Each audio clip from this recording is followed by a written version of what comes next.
And we have another wonderful Zoom City Council meeting. So it is, the group is here. Alyssa, would you introduce the staff that our visitors may see or not see? Sure. Tonight we've got City Manager Keith Campbell, myself. We've got Susanna Sabraja, our Finance Director, Jana Moser, our Library Director, Dan Fleischman, Planning and Development Director, and Lance Ludwig, our Public Works Director, is also here, and Chief Friesendahl will be joining us shortly. Great. Thank you, ma'am. Yeah. I understand that Councilor Paige Hook will not be joining us this evening, so we'll soldier on without her, right, if we can. Is there any public comment, Alyssa, for tonight's meeting? No, we did not receive any public comment this evening. Okay, all right, thank you. How about a consent agenda for November 2nd?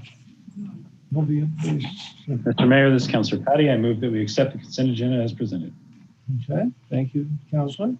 Is there a second? Is there a second on that? I didn't hear one, but it may. I'll second. Okay, a motion and a second to accept the consent agenda as presented.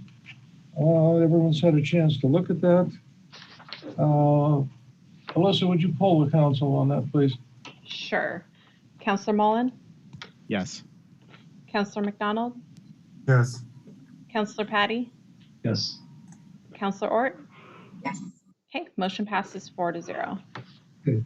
We don't have any public hearings tonight. Under general business, the first item is translation services, a staff report by Alyssa and City Manager Keith Campbell. So go ahead, please. Well, good evening, Mayor and Council. We're back before you with some more information on translation services as you had requested. At the last meeting, you had asked us to move forward with translating the temporary COVID-19 public meeting procedures document and obtaining prices for the translation of the council agenda and our bi-monthly city newsletter. So included in your packet was a copy of the translated temporary public meeting procedures. And we had ASTA US go ahead and do that project for us. And I spoke with them to also get prices for the other two documents. And you'll see that in the staff report for, I see a typo here. The first document would be the newsletter. Oh, you know what? I'm sorry. I'm looking at this now and I'm seeing a typo. So it replaced document. That should be the city council agenda. So I apologize about that. So the city council agenda will take 1 to 2 business days to translate at $73. That's what should have been on that line where it says document. And then the bi-monthly city newsletter is 2 to 3 business days at $125. That's what I get for using an auto table creator. So, so then additionally, after the meeting, we reached out to city staff to ask if they had any input on additional documents that might serve our community in being translated also. And on the second page, you'll see a list of suggestions that they had sent out and recommended, which include utility rate information. We have a flyer that we hand out. We also have posted on the website that they felt would serve our residents. Service orders, utility billing, payment extension requests, and agreement forms. We have a handout that's for preventing frozen pipes. Housing rehabilitation program brochure, the community improvement grant brochure and application, public records request form, public notices, and then various permit forms like camping permit or the mobile food unit permit and job announcements.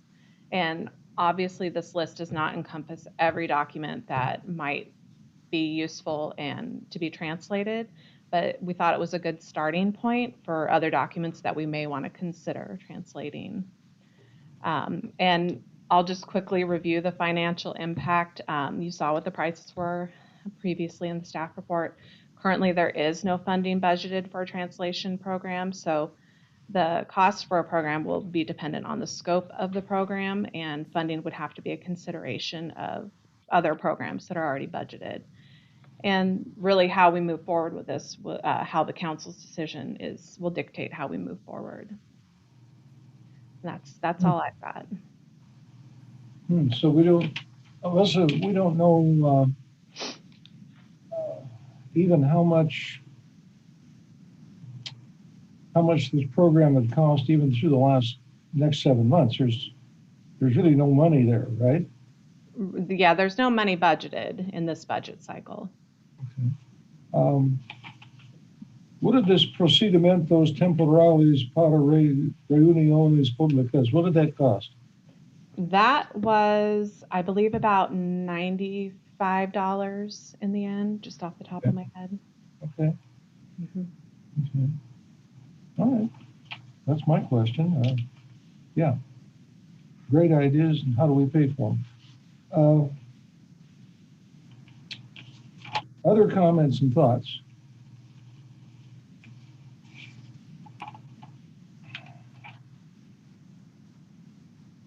Council discussion. Mr. Mayor. Yes, Councilor. Alyssa, so I'm sorry, I'm trying to share my screen with the Zoom and my agenda. I'm gonna look over on this one and my iPad instead. I'm sorry. Okay, so if we just did, so the document, like you know, that the document is not the temporary rules. The temporary rules was the $95, and the document is the agenda. The agenda, and then where it says city council agenda, that's the newsletter. Yes, correct. So they're just flipped. Okay. Yes. So if we just went with our agenda and the newsletter for now, then it would be about $200 a month for those. Well, it'd be a little bit more. I mean, because there would be, I guess, some months that are more, because the newsletter is only every other month.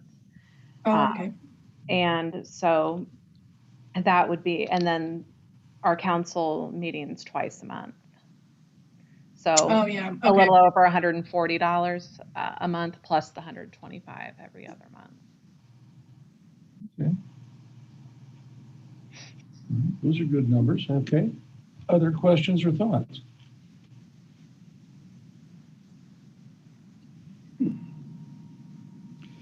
Mr. Mayor? Yes. I would just weigh in and say that I'm comfortable with the numbers for those two documents. I don't necessarily want to really discuss a program at this point, because I like the idea of a phased-in approach. We do the agenda, we do the temporary rules, see how that's received, kind of monitor over the next 7 or 8 months to see if we start getting more requests for more different types of documents translated, and we regroup. Maybe around the time that we do a budget, and we talk about maybe a program at that point. But I think I felt in the last city council that everybody had agreed that those were the two that we really wanted to focus on at this point, not necessarily any program development, just because of the budget constraints at this point. Okay. Mr. Mayor, this is Councilor Patty. I'm in agreement with Councilor Mullen on that. I think that's probably a pretty good approach at this point, and gives us the opportunity to be more flexible later on.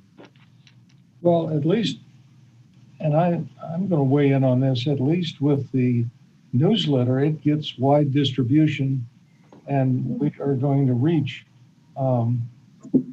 as much of our non-English speaking citizenry as possible just with that. The agenda's fine, but yeah, I'm good. Somebody else? Mr. Mayor. Yes. This is Jordan again. I want to thank Alyssa for reaching out to the different city staff members I think that this is an awesome list, but I would also agree that just starting out with those 2 documents that we had talked about before, if we did that for a year, it'd be about $2,500 about for that. And obviously we're having some budget issues, but I'm hoping that we could squeak that in there because of the benefit of our community. But this is definitely a conversation that we should be having during our budget meeting to see if we could do a program like this and have these items available to our community. So one thing that we had discussed also with the newsletter, because there is the additional restraint of the budget restraint of getting that out to people, and we're already sending in the English version out in the utility bills. And one of the ideas that we came up with was, in order to save on costs, is put a note on the news or on the English version of the newsletter that's in Spanish that directs people to the website, potentially to direct them to go see the Spanish version on there, because it definitely is going to be an extra cost to put a copy in every single utility bill, 2 copies. So just something that we had discussed internally about that. Okay. All right. Mr. Mayor, Yes. so Alyssa, obviously, so this is just the translation cost, but then there's printing fees. Yeah, there's printing fees, and there would be postage, additional postage. Do you think it would cost more? I don't think it would like make it over the weight. I'd have to throw that, if Susanna, I don't know if she has that information, but she handles the utility billing. But I know that sometimes when we put more than 2 pieces of paper in there, it may not. So it's definitely something we can look at just to explore all the options that we have. Oh, there's Susanna. You're muted, Susanna. Sorry about that. The newsletter does push it over weight because it's bigger, so it always will. It's an additional 7 cents per envelope on top of what we already spent. Okay, thank you. Okay. Mr. Mayor, Councilor Patty. Yes, go ahead. How many envelopes typically go out? She'll be back. Okay. Sorry, I finished done.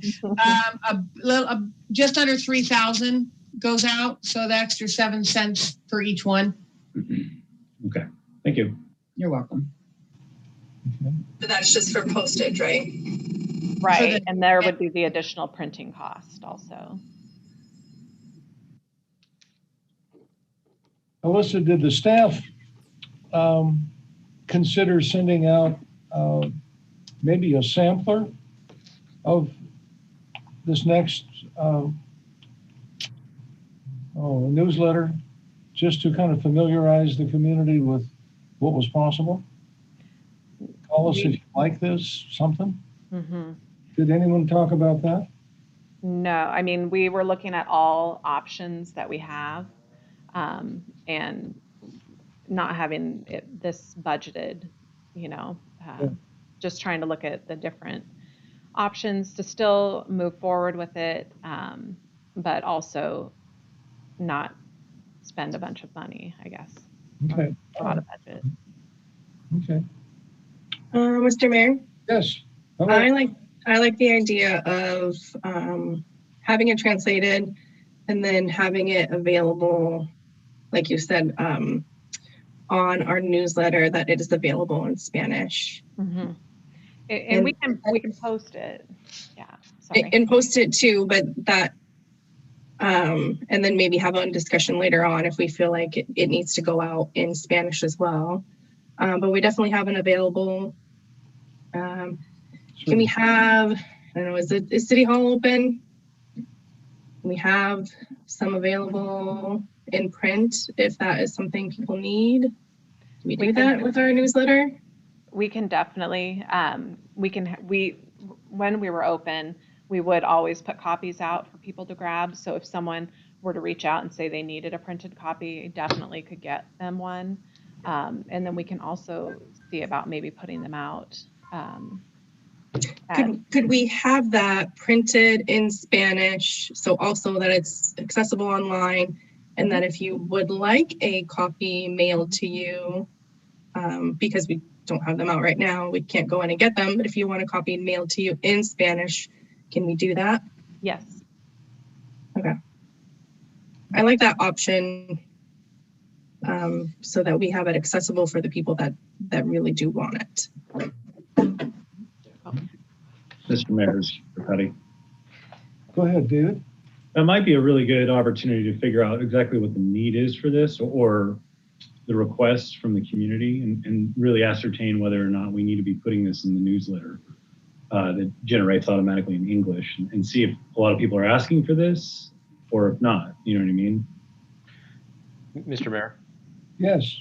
Yeah, I think one of the ideas too, and I, trying to communicate with multiple people here, so we're playing musical chairs. But I think one of the things we like, and the idea that I had, is to put a Spanish translation site on our website, and we can track a number of people that go to that and click on those links, which will give us an idea of the popularity over time that we're getting, and whether it's a novelty at first and it wears off, or whether it sort of grows. So we've talked about some of these other programs that we, these other ideas that we might try to translate just over time, but just to have a place that anyone can go and get the Spanish translation versions, and then we can track that through the website. So that's another idea of something as you guys are talking about this, that I think I just wanted to make sure that was conveyed as well.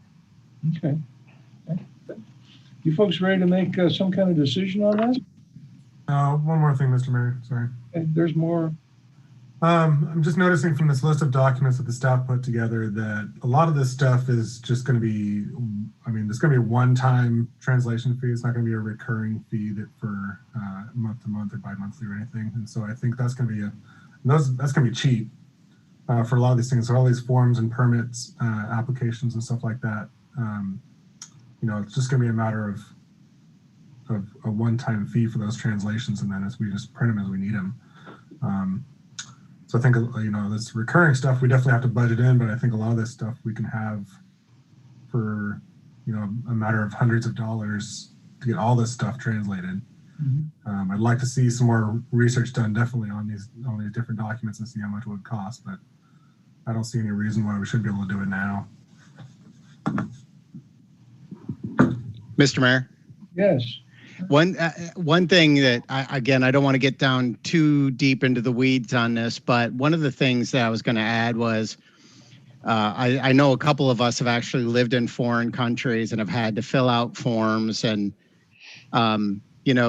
this is a conversation that can go pretty deep into how we save those files, like if they're saved as in a certain format where you can't run the form through a translation through like a Google translator or something like that. But again, when I've lived in a different country that was a non-English speaking country, that's what I would do. Is I would take the forms, I'd run it through a translation and be able to spit out so that I'd know how to fill it out. And I think that the key is engagement. I think that the key is how much reception we get from this stuff. I think this will be an ever-evolving conversation, and I'm glad that it's in the front of our radars. But again, I think the baby steps, I think the phased-in approach. I love Keith's idea of using like a Google Analytics or whatever to see what the web page count, how many hits we're getting. But to Councilor McDonald's point, I think that this is a continued conversation that we continue to come back to. Mm-hmm. I agree. Okay. Mr. Mayor? Yep. Yes, go ahead. I'd like to make a motion to have staff bring this back to us closer to our budget committee meeting, if not for our budget committee meeting, or before it, so that we can possibly get information on what it would look like to start doing these extra documents for our budget committee. Just because I think that this list could start getting fairly long Yes, I'd like to bring them to bring it back in a meeting before our budget committee meeting. Mr. Mayor, Being deep in the woods. Go ahead, Chris. for Councilor Ort, would you be willing to postpone that motion until we take action on the first part, and then we can take that as a motion? Would you be, because I agree and I want to second it, but I kind of want to move on the two documents first and then talk about like bringing it back. Because I do agree with your motion, but maybe we do that second. It doesn't matter. We can do it either way. I thought we already did the two documents, or did we not? Oh, We I'm haven't taken sorry. a vote on that, yeah. On the agenda and the newsletter. Okay, so I want to rescind my motion. And I would like to make a motion to direct staff to have our agendas and newsletters translated into Spanish. Okay, is there a second on that? Seconded. All right, a motion and a second. It's Councilor Parker, by the way. Yes, a motion and a second to move forward with having our agendas and the bi-monthly newsletter translated into Spanish. Just leave it at that, or we're not going to put any numbers or anything on it, just translate it into Spanish. And we'll figure out how many to print and whatnot later. Discussion on that motion. Mr. Mayor? Yes. Alyssa, is there a way that we can kind of at least once a month see what those costs are, just as like either send it through email or something, just to kind of track what those costs look like over the next couple months? Yeah, I can send that to you via email. Okay, cool. Thank you. Mr. Mayor, Yes. as a follow-up to Councilor Mullen, can we have the analytics shared with us as well to see how many people are accessing the Spanish version? Yeah. Maybe Yeah. kind of all together. Mhm. That would be part of Councilor Mullen's suggestion. I think that we. Well, you were saying costs, but I was also. If we Yeah, could I just didn't think of the web page hits. I agree with Councilor Ort. Who's using the thing? Yeah. Okay. And then a follow-up, Mr. Mayor. Yeah. So for the details of that, we had discussed that in the newsletter, in the English newsletter that goes out every other month, we'd have a section that says it's accessible online. And if you'd like a paper copy mailed to you, give us a call or contact us, Yeah. correct? Okay. That's fine. Sure. So I want to make sure that we're on the same page about those details. Sort of on the same page, but yeah. Oh, good point. Anyone else? Alyssa, would you poll the council on this one, please? Sure. Councilor Ort, Yes. Councilor Patty, Yes. Councilor McDonald, Yes. Councilor Mullen. Yes. Okay, motion passes 4-0. All right, thank you. Yeah. We're going to move along. This is the big item tonight. Is a Shaft Road Golf Club Road Roundabout Design Award. And Lance, will you take us through this, please? Certainly. Good evening, by the way, everybody. Alyssa, you look like you're ready to say something. Yeah, I think Jordan was about to. Sorry, my timer was going off. We were gonna do a second part of that, or right about the translation services. To have you come back, have staff come back. Yeah. Yeah. Can we make? How does that work? Can we make another motion? I think that there was a consensus, at least I saw Okay. that everybody seemed on board with that. And Okay. so what we can do is I've got a note in my notes here, and we'll put it on our calendar for a meeting that is close to the budget, prior to, but close, so that we can report back, okay? I'm cool with that. Thank you. All right, yeah. February or March or somewhere. Yeah, in the budget process. Probably March. Fine. Good. Okay, Lance, Mr. Ludwig, s'il vous plaît. I am here. There we go. Good Okay. evening, Mr. Mayor, members of the council. Before I go any further, I'd like to congratulate Councilor McDonald and Councilor Mullen on their big wins this last week, November 3rd. I'm looking forward to working with you guys for the next 4 years. Thank you. Thank you. Thanks. Anyway, tonight I bring back to you an issue that we've talked about over the last year, and that is whether or not the city council should award a contract to Kittleson Association for consulting services for the design of the roundabout on Shaft Road / Golf Club Road, that intersection. I don't think I need to dive too much into the background information other than to say that right now it's an always stop. It's controlled and operates at an acceptable level. However, based on vehicular volumes and intersection meets the signal warrants as prescribed on the MUTCD. During the transportation plan, there were 3 alternatives looked at and brought before council. And the roundabout, single lane roundabout, was the preferred choice. Back in August, or back in May, I should say, I brought before the budget committee the budget for the design of that roundabout, and we budgeted $325,000 for the design of the roundabout to hopefully get that thing designed and ready for any kind of perhaps federal dollars that may come about due to this COVID situation. The budget committee agreed to that. However, that was back in May, and we've been dealing with the COVID for the last 8 months now, 8.5 months.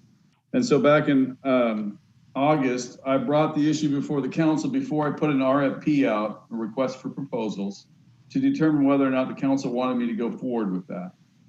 The council did vote 4-0 for me to move forward with an RFP. So on the 28th, I posted a request for proposals out on the Daily Journal of Commerce.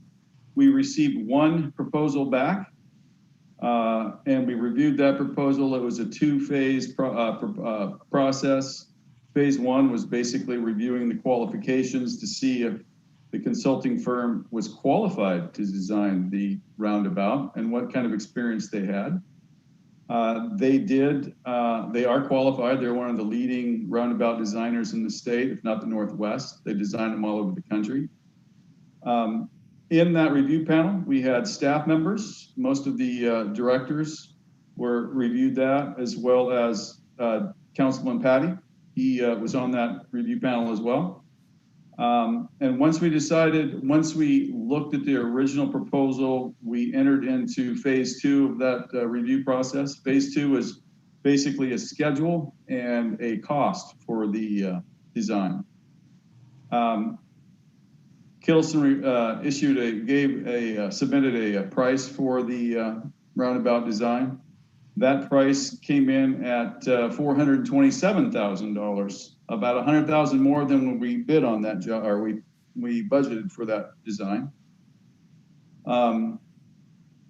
The review panel reviewed their schedule and the materials that they submitted, and liked what they saw, and they also recommended that we bring this to the city council for final review and make a decision on whether or not we want to move forward. In that meantime, I reached out to Kittleson Associations and said, you're about $100,000 more than we budgeted for this project. You guys need to look and see where you can pare this project down. And they did so. It took them about a week. They came back and they came back with $336,000, about $10,000, $11,000 more than the original budget for that. I looked at the scope. The scope was pared down a little bit. However, not so much that we're going to have a very good design if we move forward with this. There would be nothing to worry about. Be no liabilities. I mean, it's just the things that they pared down are things that really didn't need to happen to begin with. And so I'm very comfortable with that. So city staff reviewed that. We all recommended to take this to city council. I personally, as the Director of Public Works, I think it's a great project. I think it is something that the city needs to have done at some point, if not now, in the near future. I think there's going to be federal dollars. In talking to the president of the APWA, American Public Works Association of Oregon, he's the president. He's actually the project engineer or the project manager of this project here. He sits on some national committees. He believes there will be federal dollars available here within the next year and a half.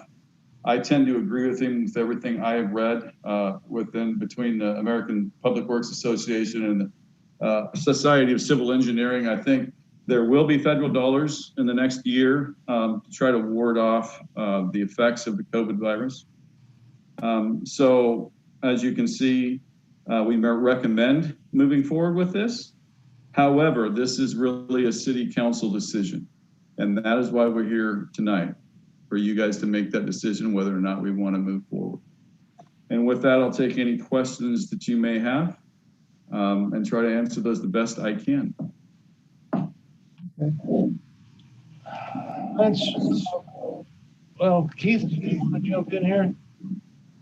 Yeah, Mr. Mayor, I guess I just want to say, I mean, I think Lance did a nice job of saying this. I think what he's trying to say is there's a risk and reward here, right? There's a risk of doing this.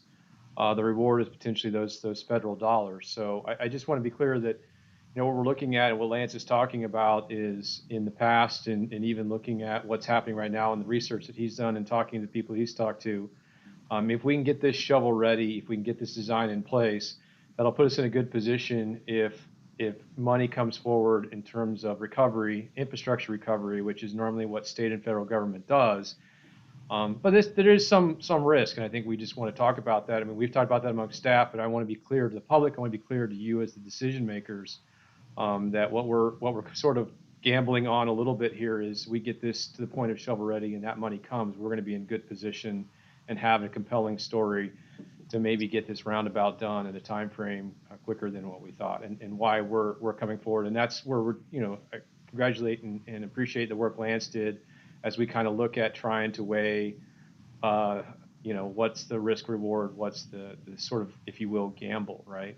And even if the money doesn't come, have this design in place, we'll still make it shovel ready for the future as well. This wouldn't be something that in 5 or 10 years we'd have to make many changes to, just depending on street standards. And so I just wanted to clarify a little bit. I think Lance did a good job, but I just wanted to go a little bit further and talk about that.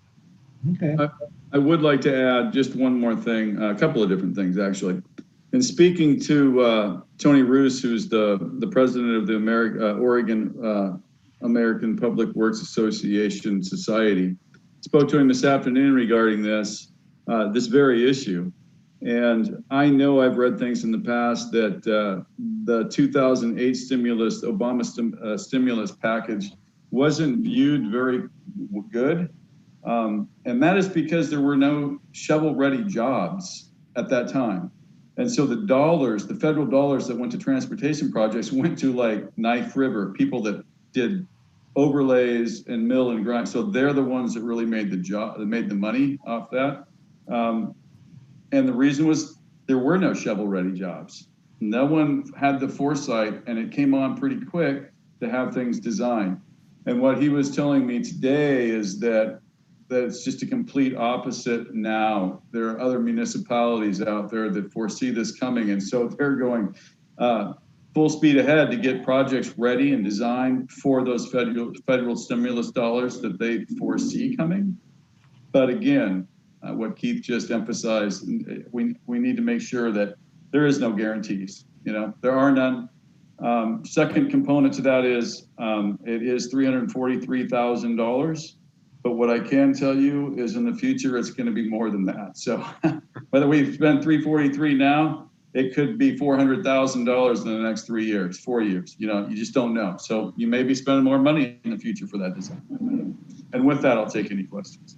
Okay, let me jump in before I forget 2 or 3 of them here. Lance, what was let's say the disappointment level at not having 2 or 3 bidders on these RFPs? Did you expect and want Well, there's only, you start looking at the actual firms out there in Oregon that can do this type of work. And to be quite honest, there's only 2 or 3 of them, that actually design roundabouts. And when I say these folks are top notch and this is what they do it all over the country. So my guess is that anybody that in Oregon that did look at it, the 3 firms that I know that design roundabouts looked at it and they said, oh, well, Kittleson Associates did their transportation plan. They've already got a leg up because they've got some modeling work that they've done. So, that other firms would probably have to go out and do, and they probably figured we can't compete with that. So they didn't waste their internal dollars putting a proposal together. That's my thought. I could be completely off base on that, but I know as a consultant for 25 years, that's what I'd be looking at. I'd be like, well, they did the transportation plan. They actually do all the transportation engineering for the city. They've got a leg up. Do we want to waste or take the chance of coming in and putting all the man hours in and putting a proposal together and coming up $1,000 short or $2,000 short? Sometimes you got to look at that and decide, it's not worth our time. We'll move on to the next project. All right, super. Thank you. Very much. Mr. Mayor? Yes, Counselor. Lance, question for you. Yes, So ma'am. you were talking about the difference between, there's $90,000 difference between what they originally gave us and what we have now. And so I know that you stated that it wasn't necessarily anything that we need. Are you fairly confident that it's not something where they're going to come back to us and say, we need to do this extra work? And, oh, by the way, it's going to be, $25,000 more dollars. They're not, are they? I just worry. And my concern would be to be nickeled and dimed at that point, or that we might be missing pieces. I just want to make sure that's not the case. Well, I think the things they took out are things that we never needed all along. I mean, the way I view it, and I don't really want to get into those specific items in this forum, but what they had on there versus what they changed, I wouldn't have wanted them to do anyway, to be quite honest. This is a city project, city-county project. We are the governing agencies that need to be involved, and we don't need anybody else. And that's what I'll leave it as. And I think they were trying to include more people into the process, more outside agencies that really didn't need to be involved. And they cut that out. And I think we're going to be just fine without it, quite honestly. Okay. Good. Thank you. Somebody else or other questions? Okay. All right. I would like to emphasize, this is really a city council decision. I'm recommending it. However, you're the governing body. You can look to me and I am recommending it, but it's on you. You're the ones that are out meeting with citizens and having to answer questions from the citizenry of Stayton. And so that's why we brought it before you. Mr. Mayor? Go ahead, Counselor. Lance, how do you think having this shovel ready and or potentially have this project going will affect building in that area and kind of giving that area life? I know we've kind of talked about that before, but can you speak to that again? I will talk about that. And I know for a fact that we've met people that want to work in the build. We've met people that wanted to develop in the industrial area in the past 2 years. Every time we have a meeting, that intersection comes up. And because it says in my report there that right now it's fine. We can use it, but traffic warrants say that we need to do something there. And when a developer comes in, we're going to ask them for a transportation analysis, and that transportation engineer might come back and say, hey, you're meeting warrants. We need to do something with that. A developer is not going to spend $400,000, $500,000 or more to build something in that intersection. And then, oh, by the way, go develop that property. More than likely, we're not going to get a Costco and a Home Depot right next to each other that can dig deep into their pockets and build that. It's not going to happen more than likely in Stayton in the next 20 years. So I think it's a good idea for us to move forward if we want to try to develop that area. I think that was the primary reason that it was on the city council's goals 2 years ago when we met in February. That was part of the goal, to try to come up with how we can develop that industrial area. This is one of the roadblocks. And so if we want to move forward, if we want to see the full potential out there in the industrial area, this is something that needs to be taken care of. Thank you, Lance. I do have one follow-up. Certainly. So previously it was stated that majority of the money was going to come out of the street development fund, or the street system development charges, and then the remaining would come out of the street fund. So is the extra $10,000 going to come out of the street fund as well? Yeah, Or so I'm sorry, go ahead, Councilor. I just want, where is that going to come out of? I would like to point out that we are in November. More than likely that if we were to move forward with this, a contract probably not going to be awarded and signed until sometime in December. They probably won't start work until January. So when we put this budget together, it was a 1 fiscal year budget proposal. My anticipation is that this is going to be spread over 2 years. So the $202,000, Jordan, it comes from the system development fees, charges that we can take from that fund. The other remaining 123, actually it's more than that now, it's 140 whatever ad dollars because of the increased costs. That will come out of the transportation street fund. But that's probably going to be split over 2 fiscal years, half this year and half next year. So it'll be less of a burden. And so that difference will be shown in the street enterprise fund. Okay. Thank you.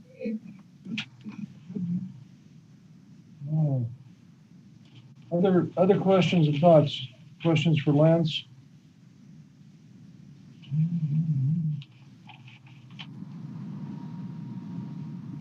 Mr. Mayor, this is Councilor Patty. Yeah, go ahead, David. I have a thought, not really a question. I just want to compliment Lance on this process. This has been phenomenal. He's done a lot of work behind the scenes that you guys don't recognize. And I had the opportunity to go ahead and work alongside for some of the citizen review portions of this. And I just want to say I'm very impressed with how it went. I think this is a good firm. I think this is a good decision. And ultimately, this will allow shovel-ready jobs to be in Stayton, perhaps, at some point here, and we're going to need that. Not only that, but I mean, you know, Councilor Ort's already touched on it. For that area to grow and flourish and have jobs for people in Stayton that they can actually just work in Stayton for, this has to happen first. There's other parts of it. I'm sure there's more infrastructure that needs to be developed before it takes off, but this is the first step, I think, right, Lance? Yeah, David, I'm sorry, Councilman Patty, I would say that's absolutely correct. Some of the other infrastructure that we need done is not nearly as expensive what we're looking here, and more than likely, in fact, we have the property at the northwest corner of Schaff and Golf Club that we brought into the UGB or into the city here a few months ago. Mr. Fleischman brought that to the city council. This is one of the things that they want to get done as well. You know, this is hanging over them as well as far as right-of-way dedications. And the infrastructure that's going to be in front of their property, they're going to build themselves, and we're going to credit them SDC fees. This project is so large, it doesn't matter if we credit them SDC fees. There's not enough SDC fees to help them build that. And so developers will just, you know, put their paper down and walk to the next city looking for another site. So long story short, it's absolutely correct, David. We need to get this done one way or another. It's either now or when, you know, in the future. Thank you. Mr. Mayor? Someone else. Mr. Mayor, can you hear me? Well, I can't see you. Oh, Chris. That's okay. There you are. Hello. Go ahead. It's Counselor. a talent of mine to disappear. I kind of want to echo a little bit of what Councilor Patty was saying. This is, I think, for those that might just be tuning in, this has been a process long in the making. This has been a conversation that's been going on from the transportation plan to business development. And this is something that has been near and dear to most of the councilors' hearts, is trying to continue to bring business into Stayton. I'm not super happy that we didn't get a more of an RFP, more candidates, but it is what it is. And it seems like the cost is in alignment with what our expectations are. I do have one quick process question for Susanna, and I don't necessarily need to get too into the weeds. I'm just kind of curious. If you get a single candidate like that, do we ever use the BAFO, like the best and final offer, to where we can drive down their price a little bit as an option? Is that something that we use or could have used in this instance? Susanna? Susanna can answer that, but since I work with the contracts, we've never used it since I've been here. Okay. And I've got to tell you, in my viewpoint, Chris, or Councilor Cullen, is that we are in a unique situation, is that we live in a small community. That's one of the reasons we all like it here, because it's a small community. But one of the disadvantages of that is to get people to come work here. All the dollars are in the corridor, Portland, metropolitan area, Salem. That's where all the dollars are at. Consultants really focus on those areas. It's tough to get contractors to come here and work big jobs. There was a period of time when I first started here, we couldn't get bids. No one would come work in Stayton.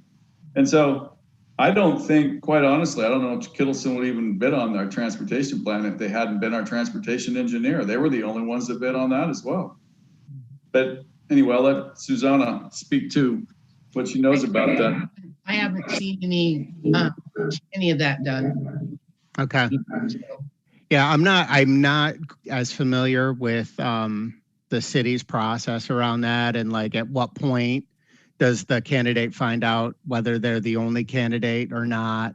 But I just know that if you use that BAFO as an option, you might be able to get some savings, because they always build float into their schedule, and they can build a little bit into their pricing, and it's just that little extra help that you might need at bringing down the cost. But again, it's not for this forum. We can always talk about that later, but I just kind of wanted to know for my own background. Thank you. I will say that our hands as a public entity are tied by ORS 279 A through C. That's the methodology and process for any state agency that goes out and requests for proposals for any type of work, construction or consulting work. We have to follow that process. My hands are kind of tied. That's what I'm kind of wondering, Lance, is if you only have one candidate, if you can even use that as an option, or if you can only use the best and final offer option if you have multiple candidates. I don't know the answer to that. So just a question for another time then, I guess. That's fine. Okay. Someone else on this? Have we answered every question we can think of for Lance? A lot of trust and confidence in this, Lance, and that's okay. I'm good with that. Well, that's why we brought it to you in August, to see if we wanted to even go out with an RFP due to these economic times, and that's why I'm bringing it back. This is a council decision. Lance, one last thing from this end. Are they going to tell us what a final construction project would cost? Did we even ask for that? Yeah, that, as far as the what it's going to cost in the engineer's estimate, what the roundabout is actually going to cost to construct. Mm-hmm. Yeah, once they're done designing it, that's part of the proposal. I mean, that's part of their project. They come up with a engineer's estimate of what it will cost. Everything will be ready. The plans, the specs, the engineer's estimate. I mean, we'll be ready to go right out to bid with that if we choose to. when they're done.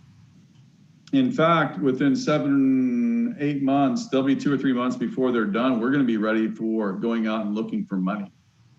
We'll be that far along. Okay. Okay, good. My comfort level goes up. Thank you. Somebody else?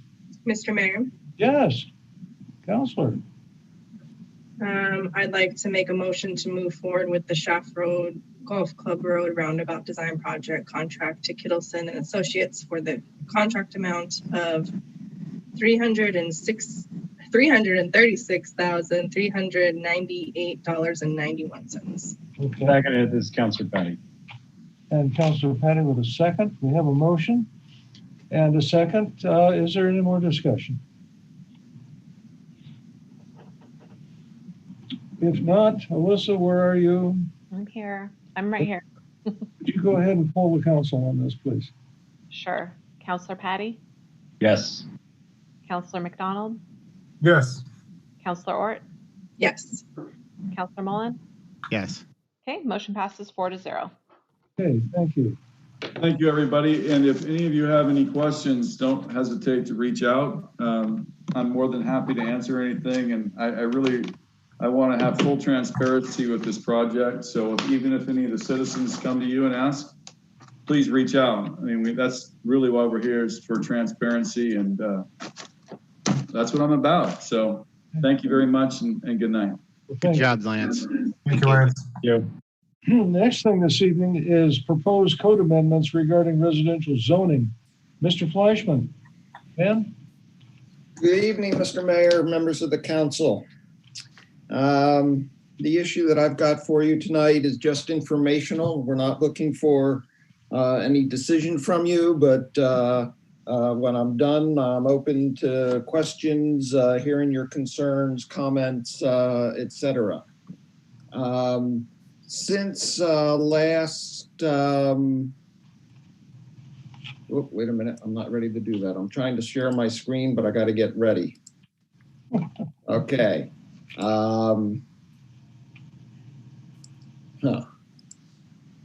Okay. Telling me it failed to share, failed to launch.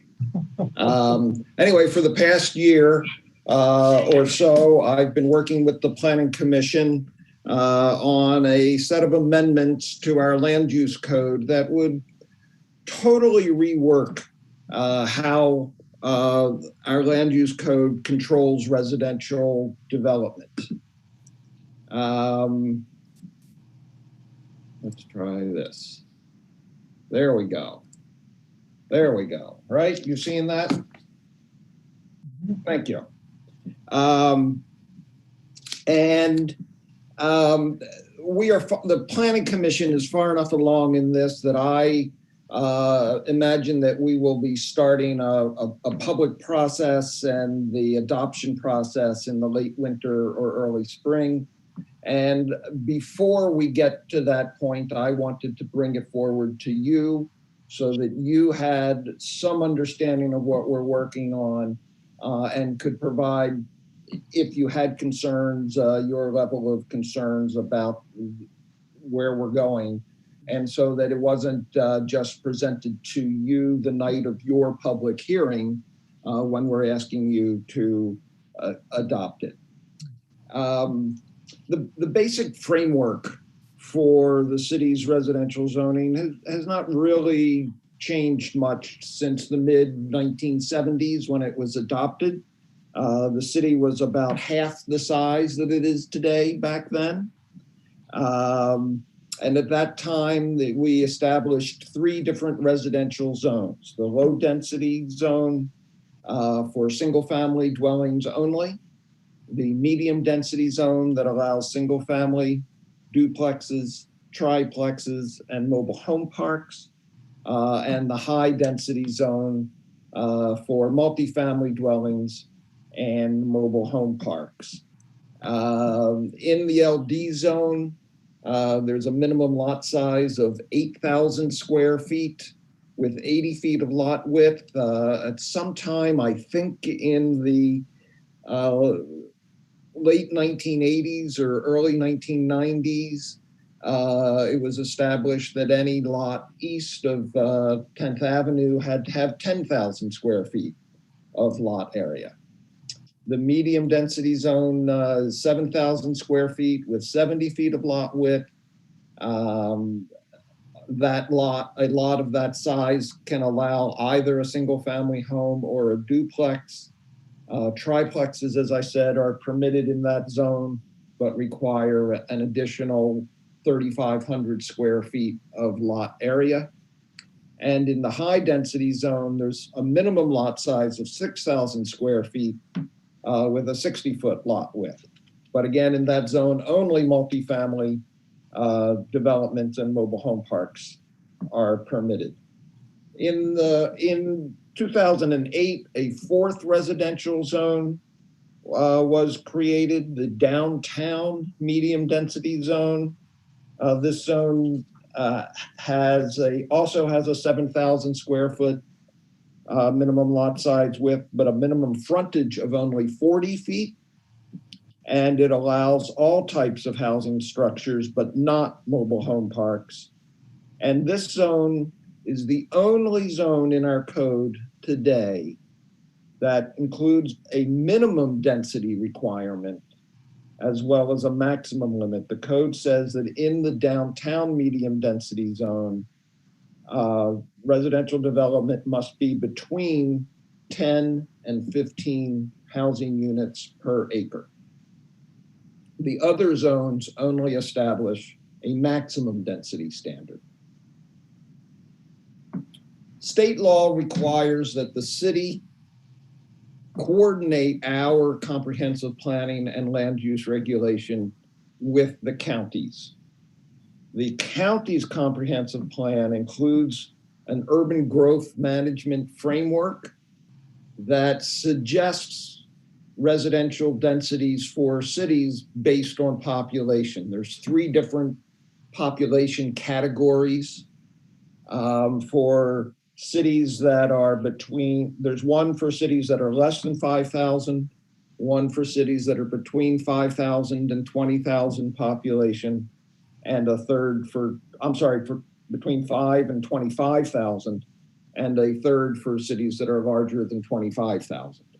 So for Stayton, the Marion County Urban Growth Framework calls for us to have between 5 and 6 units per gross acre of residentially zoned land. So that would include the streets, any open spaces in new subdivisions, et cetera. Oh, yeah. And the intent of that guideline is that will be the target for new growth, not looking at the existing. So as I said earlier, the 3 major zones have each a maximum density allowance or requirement in the code. The low density zone is 6 units per acre. The medium density zone is 12 units per acre. And the high density zone has a minimum of 13 units per acre, but no maximum. And again, the downtown medium density has a minimum of 10 and a maximum of 15 units per acre. Although the code has those maximum density standards, they cannot be met by a single family development or by a subdivision. This illustration here shows a hypothetical acre of land that would be 260 feet deep by 167 feet wide. That gives you an acre. And in the low density zone, if you create an 80-foot by 100-foot lot, meeting the minimum 8,000 square foot minimum lot size, you leave room for a 60-foot wide right-of-way for a street, and then have another lot on the other side of 8,000 square feet with 80 feet of frontage. You have room for only 4.2 units per acre. So while the code says we will allow development up to 6 units per acre, it can't be done in the low density zone, having single family detached homes on individual lots of 8,000 square feet. Similarly, in the medium density zone, Let's go down to 7. Okay. even with duplexes on each lot, you cannot achieve the 12 units per acre. This illustration shows 4.8 units per acre, assuming single family. If a duplex was placed on each lot, then you'd still only be at 9.6 units per acre. The 2013 comprehensive plan noted that all of the subdivisions recorded between 2000 and 2010, which was the most recent subdivision at the time the comprehensive plan was written, had an average of only 2.3 units per acre in the LDs, in the low density zone, and an average of 2.8 units per acre overall. Since that time, there's been 2 additional subdivisions platted. Well, actually, in the past couple of weeks, we now have the third. The phase 2 of Phillips Estates, if it was fully built out, would be 3.7 units per acre. Wildlife Meadows will be 3.4 units per acre, assuming that there's a duplex built on the last remaining vacant lot that is indicated for a duplex. There were 4 lots in Wildlife Meadows that were indicated as duplex lots. One of them had a single family home built on it. The buyer chose that instead of a duplex. And one of them is still vacant. The other 2 have had 2 duplexes built. The Lambert Place subdivision, which was just recorded, once it's built out, will be 3.9 units per acre.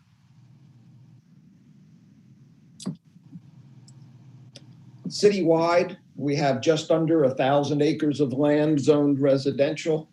There's just almost 3,100 dwelling units. So our overall density of residential for residential land is 3.1 units per acre. This slide shows what it is in each of the 4 residential zones. We're at about 2.25 units per acre in the LD zone, just under 4.5 units per acre in the medium density zone. The downtown medium density zone is vacant.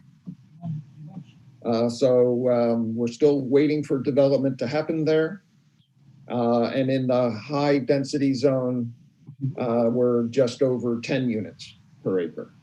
So again, the target for new development in Marion County's comprehensive plan for the city of Stayton, and that has been adopted in our comprehensive plan, is 5 to 6 units per acre. So the new proposal that the Planning Commission has been working on will replace the lot size, minimum lot size, frontage-based requirements with density-based requirements. Would say you have a piece of land that is X acres big. We want you to build between, we set the target number of dwelling units and get rid of the concept of you must have a lot that is at least this big in that zone.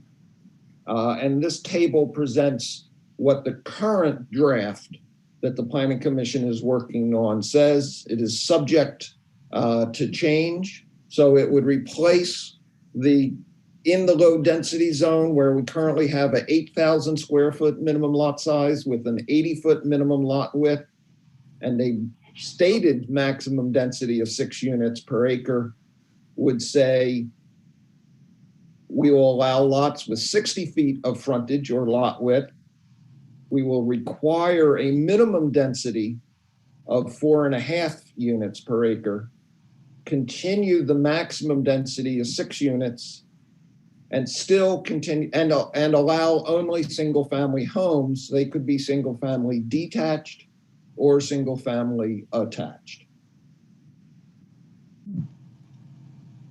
In the medium density zone, we would go from the 7,000 square foot minimum lot size with a stated maximum density of 12 units per acre to a 50-foot minimum lot width, a minimum density of 7 units per acre, and continue the maximum density of 12, and continue to allow single family detached, duplex, triplex, and mobile home parks. So no change in the type of housing unit that's permitted. The downtown medium density is no change because today it is the only zone with a minimum density requirement of 10 units per acre and a maximum of 15. That would stay the same, and the same types of housing units would be permitted. In the high density zone, where today we have only a minimum density requirement, we would establish both a minimum and a maximum density of a maximum density of 24 units per acre. Did you see why that vote was on? Yeah, he pushed. The Planning Commission has spent a lot of time looking at, well, what do those numbers mean? What does 4.5 units per acre look like? What does 8 units per acre look like? So again, the hypothetical rectangle of an acre at various different lot sizes and lot widths. So looking at almost 6 units per acre, again, assuming single family lots would give you a 70, if you can required 70 feet of frontage, it would mean the lot would be 75 feet deep, and you'd have a 5,250 square foot lot to get 5.9 units per acre. 6.1 you could do with a 60-foot lot width and 90 feet of lot depth for a 5,400 square foot lot. Getting up to almost 7.5 units per acre, you're at a 50-foot lot width and 90 feet of depth, so a 4,500 square foot lot. 7.5 units per acre, 45-foot lot width and 100-foot depth for a 4,500 square foot lot. 9.9 units per acre, you're at a 3,200 square foot lot with only 40 feet of lot width, so 40 by 80 lots.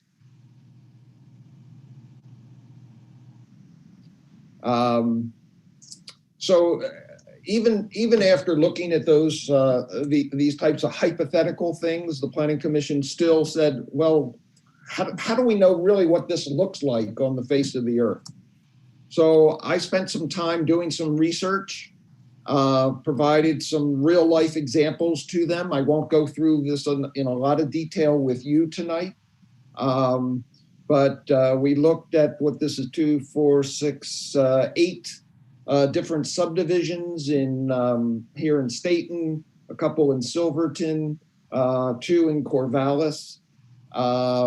I presented to them this information on what the density in these subdivisions is, what the range of lot size is, what the range of lot widths is. You can see some of these subdivisions have lots with only 25, 26 feet of lot width. Others have 40-foot lots and a range of lot widths. And for each of these subdivisions, I presented to the, and this is just one example, for each of them I presented, here's the basic information on what the density is, how many lots, what the lot size, the range of lot sizes, lot width is. Here's what the plat looks like. Here's what the aerial photo with an outline of the subdivision looks like. And then a series of, I went out and took pictures so you can see here's what it looks like from across the street in that subdivision.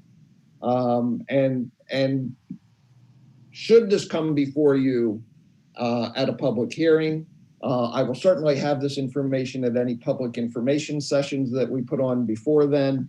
I will have all of the complete detail on what these various densities and lot widths look like, but just wanted to share with you tonight this quick little snapshot of what we had done with the Planning Commission, what the Planning Commission had gone through in reaching these, coming up with these numbers and density and lot width requirements.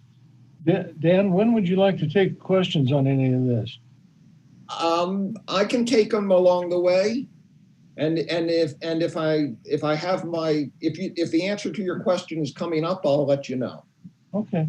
How about I'd like to see what a 25-foot lot width looks like. I don't have that in my slide deck tonight, but I do have that as part of what was presented to the Planning Commission. Okay. All right. Thank you. Al. So yeah, you should this come before you, that will be part of the presentation.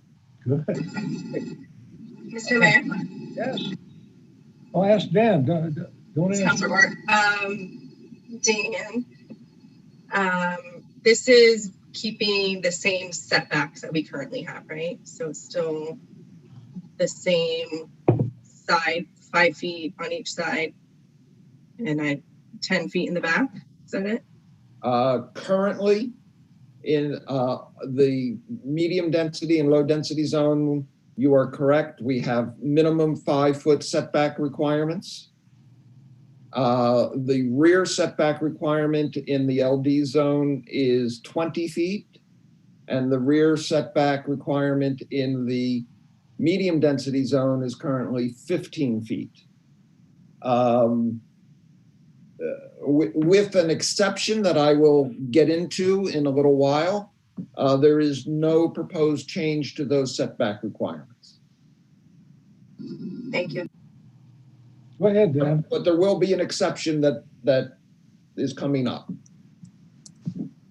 So one of the things we've discussed as possible changes is the code currently says that for a single family dwelling, you may have only one per lot, regardless of how large your lot is.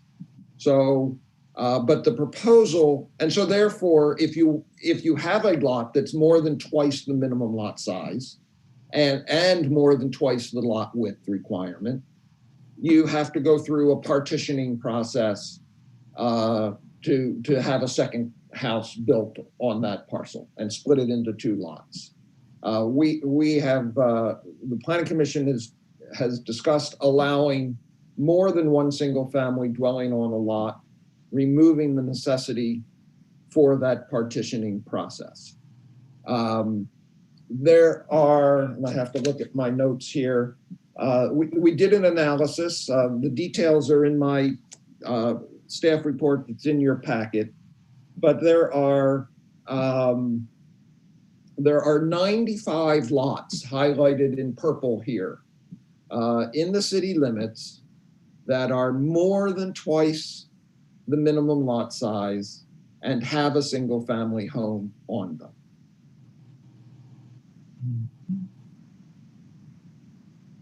There are only 40 lots which have more than twice the minimum lot size, and because of they either have enough lot width or the house is situated to one side or whatever it is, that have the potential to be partitioned. So the difference there is that there's roughly 55 lots that are more than twice the minimum lot size, in theory, have room for a second home to be put on them, but under our current code could not be split in 2 to allow for a second lot to be created.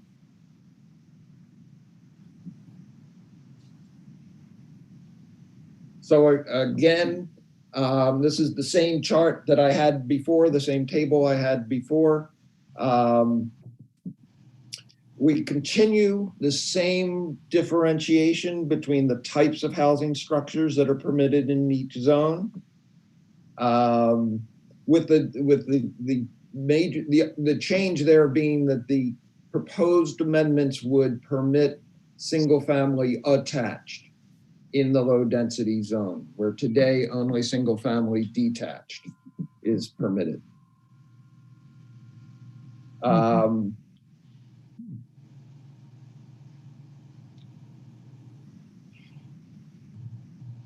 Recognizing that we may be allowing more than one home on a lot or more than one principal building, the proposed amendments require a larger lot width if there is more than one principal building. So that makes sure there is room for an access drive, perhaps, to get to a back building. And here's the exception to the answer to Councilor Ort's question. The proposed amendments would allow what are known as zero lot line developments, whereas currently our code says you have to have 5 feet on each side of your lot. Some codes in other cities, particularly on smaller lots, have an even narrower side yard setback, as illustrated in this illustration, of only 4 feet. With a zero lot line development, we would allow the house to be on the lot line on one side, provided on the other side you'll have twice the required setback. And so you actually have a usable side yard instead of 5 feet that could be difficult to get a wide picnic table or a shed in the backyard, a prefab shed. If you had the house at the lot line and a 10-foot side yard setback, then you actually have a usable setback, a usual side yard. You have better access to your rear, to your backyard. And the whole development obviously needs to be planned that way so that you don't have your house on the property line and your next door neighbors at the usual setback requirement. And also there needs to be a maintenance easement provided so that you can fix your window or paint your house and set up a ladder on your neighbor's yard. It's done, it makes for the same spacing between houses when you drive down the street, but just the property line isn't halfway between the two. And it's been done quite a bit around the country. Another new thing, a new form of development is to allow cottage cluster developments where smaller homes are permitted on either smaller individual lots or on a common lot. So essentially almost like a condominium, but made up of individual single family detached structures. The proposed amendments establish standards for common open space, private open space requirements, site design, architectural standards, property maintenance standards for these types of developments. The amendments also bring our code into compliance with some recent changes to state law regarding accessory dwelling units. When we passed our accessory dwelling unit standards, I think it's now 3 years ago, we required that either the accessory dwelling unit or the principal dwelling unit be owner occupied.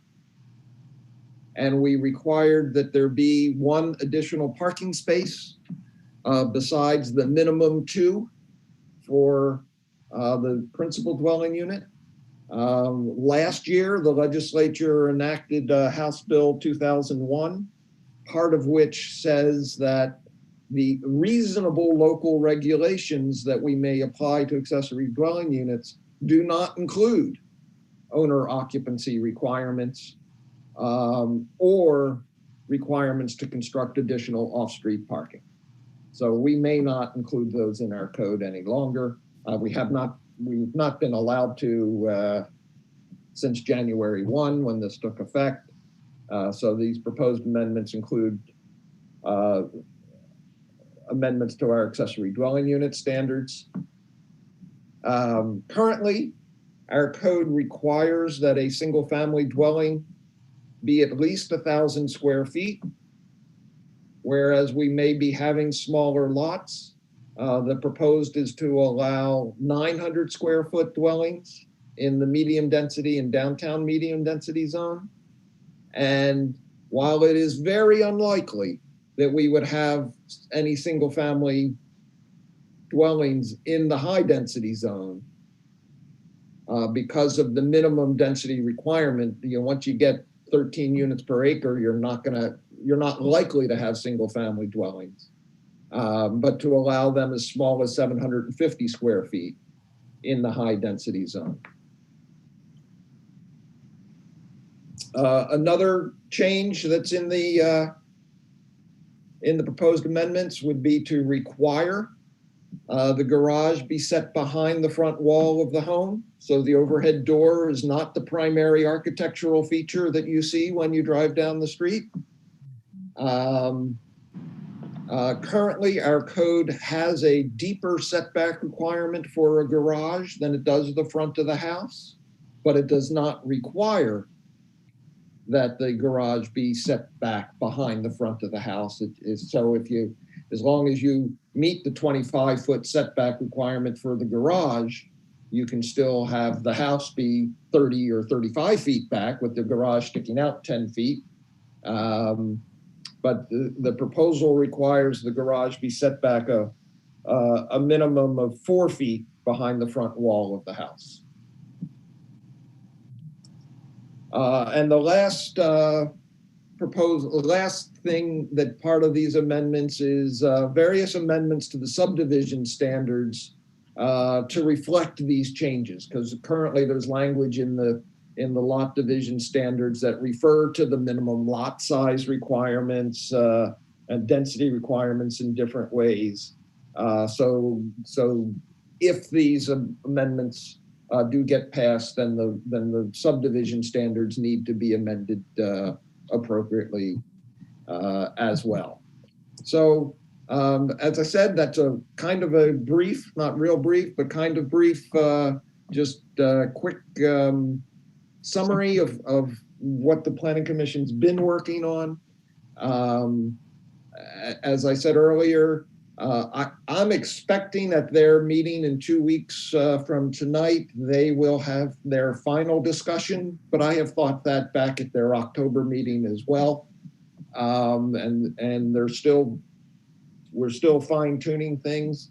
The big concern is making sure that the minimum density requirement and the minimum lot width requirement actually work. And, not just in theory on a hypothetical rectangular acre, but there have been some folks participating in the discussion, one of whom is a developer, and he's going to be coming in with a hypothetical layout of a parcel in town that he's interested in to see how well the minimum density requirement and minimum lot width standard will mesh in a real life example, as opposed to just, as I said, a hypothetical rectangle, because there aren't a whole lot of flat rectangular parcels around. And when you really put in the streets and provide for stormwater detention basins and things like that, we do need to make sure it will work in real life. So with that, I will answer any further questions you have, accept any comments, concerns, ideas, reactions that you have. And otherwise, I would say look forward to to some type of public presentation of this with the opportunity for public comment, probably in January, because at this point we're up in the middle of we're entering the holiday season where it doesn't make sense to hold public meetings. So it'll be probably January before we get that scheduled.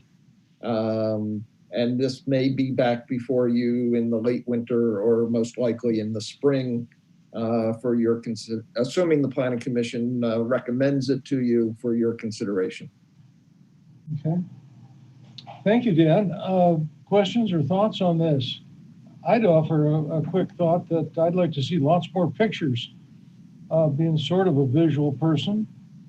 And Left these possibilities or some right, of them. and I have them, as I said. I've got those 4 screens of the one subdivision that I showed you. I've got each of those screens for each of the other 7 subdivisions that show the 25-foot lots, the 40-foot lots, the 80-foot lots, etc. Okay. All right. Thank you. And that will be part of the public presentation that we put on in the winter. All right. Thank you. Other questions or thoughts for now? Mr. Mayor, this is Councilor. Yes. Go ahead, Councilor. Yeah, I just had a question about the cottage cluster developments. Dan, are you aware of any tire kickers who come around kind of asking about that concept and whether or not that's something that people are super interested in developing around this area anyways? I'm not. Nobody's asked here. It's a relatively new form of development. I know many of the larger communities have provided for it. There's been some built, I believe, in Salem. I know I'll call it suburban metro. I know there's some in Bend. I know that communities of our size have amended their codes to allow it, but I don't know whether they've had any production of them on the ground. Okay, thank you. I just found them intriguing. I was just curious. Yeah, I mean it's a model that provides a more affordable entry-level home for either younger households or perhaps empty nesters and seniors who just need to don't need a 2,000 or 2,500 square foot house anymore. Yeah, agreed. I could see a number of uses for it. Mm-hmm. Mr. Mayor? Yes, go ahead. So thank you. I like a lot of the concepts that I saw tonight. I keep looking at things through the lens of a lot of the issues that have come before City Council, like parking and fire safety, EMS, that sort of thing. And it's interesting that Councilor Patty brought up the cottage residential area, because that one caught my attention, especially with fire safety. So for me, again, I don't want to get down into the weeds on this stuff, because I think in a lot of cases, it's going to be as they come up, what the actual concept will be, and ensuring that the roads and that parking is available and that emergency vehicles can get in there, and that there's fire hydrants placed in the appropriate places. So I look forward to the conversation. Thank you. Yeah, that's all the details of design. Okay. Mr. Mayor? Yes. Ben? A couple things. In general, I think I like the focus on density goals. Just my personal philosophy about planning, as uneducated about it as I am, is that should be the goal, is density, while focusing on being able to grow while avoiding sprawl and keeping an eye on affordability of homes. I do notice that in the proposed amendments, we're defining a minimum on the low density that a lot of our developments don't meet currently. You say a minimum of 4.5 units per acre, and like you just showed, some of our more recent developments don't meet that. And so we're basically saying that we're not going to allow that type of development anymore that we've had in the recent past. So I'm a little concerned about that because I think there's going to be, if we don't want to limit our options, because those are, high value properties, the bigger lots with bigger homes. Not that that's all we want to build, obviously, but I think we may need to look at that minimum on the low density and maybe revise that.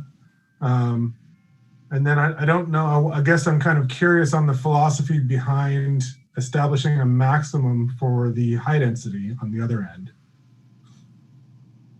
I don't know, are we just trying to avoid, high rises with 100 apartments in them, or what's the philosophy there? The thought was it's not likely to be able to, by the time you meet the parking requirements, the open space requirements, the landscape requirements that are currently in the code for a multifamily development in the high density zone, you're not likely, unless you're going to have a indoor, parking tower, multi-story garage, that you're not likely to be able to get that many units in there to begin with. I see. So it sort of just makes all of the residential zone regulations fit the same model pattern. Here's the minimum, here's the maximum. Whereas today we have two zones with a maximum, one zone with a minimum and a maximum, and one zone with a minimum. And then I guess the one other comment I had, thanks for that, was regarding the garage setbacks. That would be something just for me personally would be super low on my priority list, if on it at all. Aesthetics and things like that are not really of any consequence to me. I think if you want to promote building, you be as allowing as possible with the style of building, and whatever people want to build, let them build it, basically, would be my philosophy. Just, we don't want to put any restrictions on them that would prevent something from getting built. Would make somebody decide not to build there, or go build at a different town, or go build at a different site. That's my only quibble there, but it might be that nobody else cares. Mr. Mayor? Oh, go ahead. Yeah, go ahead. I wanted to piggyback on what Councilor McDonald was saying about the low density. Dan, I really liked your graphs and the comparisons. That was kind of an easier visual because I'm trying to go back and forth in here to compare the two. And so I see what you're saying about trying to keep it consistent with the minimums and maximums, but I feel a little similarly in terms of the low density to have a minimum that we're not even meeting right now. And that I understand that maybe we're trying to make it so that people will build more on 1 acre, but that also will limit what people can build if they want to build on bigger lots. And so that would be kind of my concern too, is that lower limit on the low density. Okay. Anything else on this? It's a lot to digest, and Yep. the time devoted to it, Dan. Yep, and you'll have additional opportunities to digest it again tonight. The intent of tonight was just to make sure you were aware of what was going on, so that it wasn't presented to you for the first time at a public hearing where we're asking you to adopt an ordinance. Okay. All right. And Mr. Mayor, one more thing, Dan, so thank you. I'm excited that you are having someone come in and give a little bit more real life scenarios of what these you know, like you said, it's easy to have a square and do this on paper and say, yes, this makes sense, but how do we make it applicable to our community so that, like you said, our standards now, you know, we can actually, you know, meet some of those. So how do we make sure that we're writing, you know, making these amendments so they actually make sense for our community? So thank you. And I would agree with the mayor to have more pictures, because I am also Sure. a visual and a spatially challenged person. So I'm not calling you spatially challenged, Mayor. Me. Oh, heck. All right. Anything else on this one tonight? Or shall we go to Mr. Campbell's presentation on the local option levy update? Mr. Mayor, this is Councilor Mullen. I just want to just disagree with what Councilor McDonald said about letting people just build whatever they want to build. I'm not sure he meant that exactly. I've seen some pink houses with purple doors, and so not sure that we want to go that far. It's character, man. It's all character. It's interesting. How about a Moorish? I digress. Could we do that? A Moorish castle or something? I don't know. Copy of an Egyptian tomb above ground. Yeah, Wild West town frontage is cool. Oh, Sisters. Sisters made it work. They're making it work. Yeah. Keith, would you take us through the last item, most of the last item tonight? Yeah, thank you, Mr. Mayor. So in your staff report, we just talked about a verbal update on the levy. We didn't really have a staff report because we were still getting information as this was coming through, just to make sure we had kind of the most up-to-date information. For those of us that were watching on election day, it was definitely a roller coaster. The first batch had us in a slight lead. By the end of election night, the tally was we were down 3 votes, technically 4. Because one of the things we need to talk about is in Oregon, it's 50% plus 1. So if it's even, that's a loss, if you will, in terms of what we're trying to do. So we need to get that 50 plus 1. I reached out to Bill Burgess with Marion County, the election official, just to get an idea of kind of where things stood and to keep up to date, just as we followed this, to see how close we would get. Unfortunately, since election day, the late arriving ballots have not trended in the city's favor. And as things stand right now, where we're at is 2006 yes, 2035 no. So it's 29, technically 30 votes short of what we would need to pass this.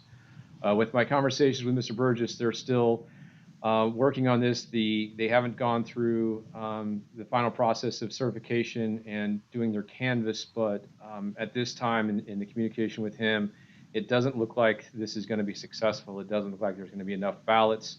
There is a mandatory recount if we get within 0.2%. At this time, it doesn't look like we're going to reach that either. I would say I do have experience in elections. I spent 5 years as an election official. A recount may make a difference of 1 or 2 votes, but unfortunately, this is just a margin that looks like we're going to come up a little bit short. So what we're going to need to do is sort of regroup and reconsider what we want to do in the spring, or we can consider how we want to go forward with this. But unfortunately, the update tonight is I don't anticipate at this time we will be successful, and I anticipate the measure is going to fail by a handful of votes. And so with that, I just wanted to talk about this publicly with everyone, and to give council a chance to ask public questions as well that they may have on this process or where we go maybe from here.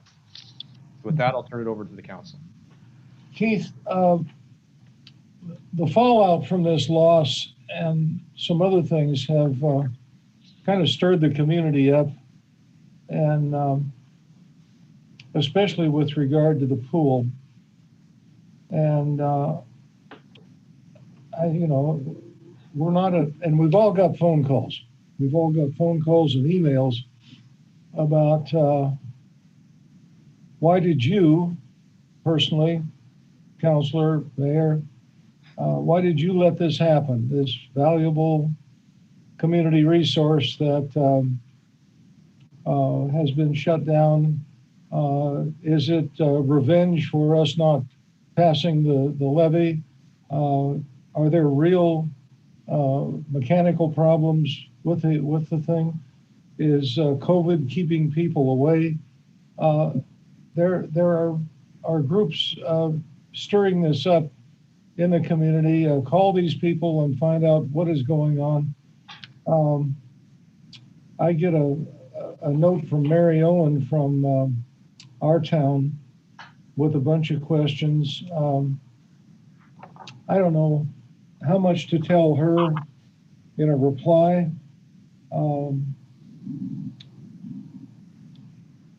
Can we just tell people what we know about that particular situation?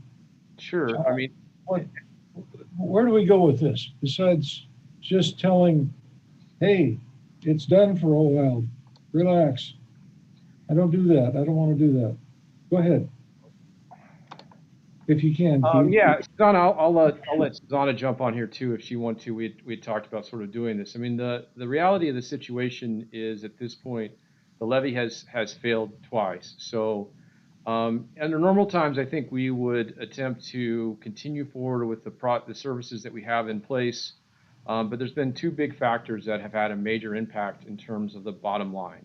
Those two factors are COVID. We were required to shut down, which ended the income that we had for a period of time until we were able to reopen. When we were able to reopen, we didn't see the numbers come back the way that we anticipated, and that really put a strain financially on the situation with the pool. The second aspect of this is something we've been talking about for several years. It's been part of the budget as part of the 5-year capital improvements. There's three things with the pool that we have highlighted as potential concerns or issues that could really bring to a head the situation with the pool. Those three items are the HVAC system, it's the roof, and then it's the transportation system of the water from the surge pit to the actual pool themselves. And about 2 weeks ago, our HVAC system, the heating portion of our HVAC system went out. And we have done in the past, as part of our 5-year capital improvement, what we do is we ask vendors to come out and give estimates on the cost to do the repairs so we can put that in the plan and also tell us a time frame of when they think the life cycle of these items will end. And we were hoping to get a few more years out of our HVAC system. The system that's in place was put in, I think, 2010, 2011, in that time frame. We knew that there was some challenges to move forward with that. The estimates we have on that were $500,000. To be perfectly transparent, the estimates were several years old. We had two estimates that were given to us, one at $375,000, one at $425,000. So the $500,000 number comes from just putting a contingency in place and then looking at the time factor of that. So that becomes the second component that really becomes the challenge of where we're at with the pool. Susanna, is there anything you want to add to that in terms of what I may have missed? No, I think you got it. And so with the failure again with COVID and with the HVAC system, the conversation is it was time to remove all of the variable costs that we have. We are not mothballing the pool. We're putting the pool in a level of stasis, if you will, but to try to minimize the costs that we have, to take the savings that we can, to hopefully get the levy passed and to start putting resources towards solving these three, mostly the two big issues that we have, the roof and that HVAC system. There's a third issue in your budget that's around $30,000, which isn't chump change, but it's an amount I think we could manage through other resources, and that's work on the surge pit.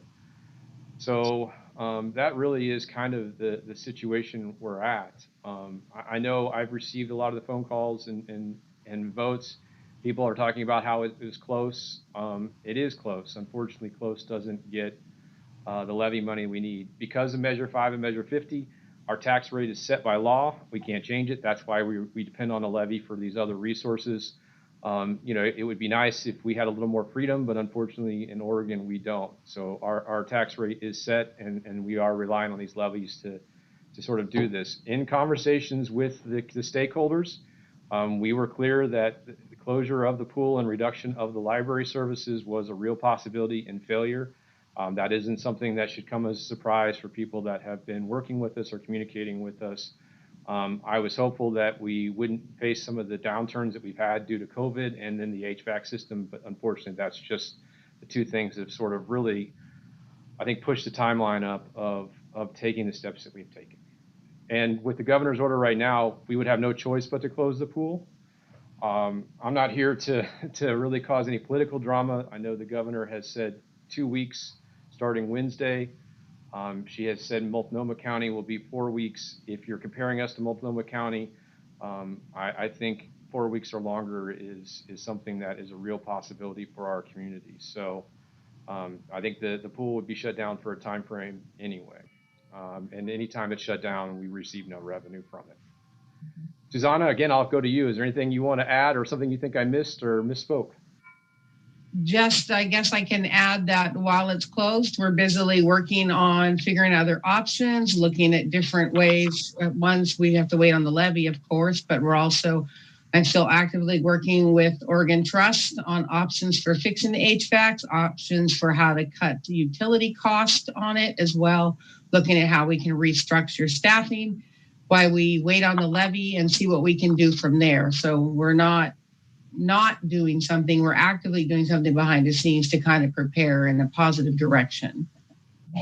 The hope very much is if we could get the levy passed in the spring, we can use some of the savings now that we've been spending in just keeping the pool, and not to sound funny, but afloat, if you will, and to try to make sure that if we can get it passed, that we are in a better position with some of these larger ticket items. And that's what Susanna's talking about, looking for resources we can find now during this time, and to maybe take some of the savings we have now to put towards the account, so that way, if we are able to get the levy passed, we'd have more resources to put towards some of these larger ticket items.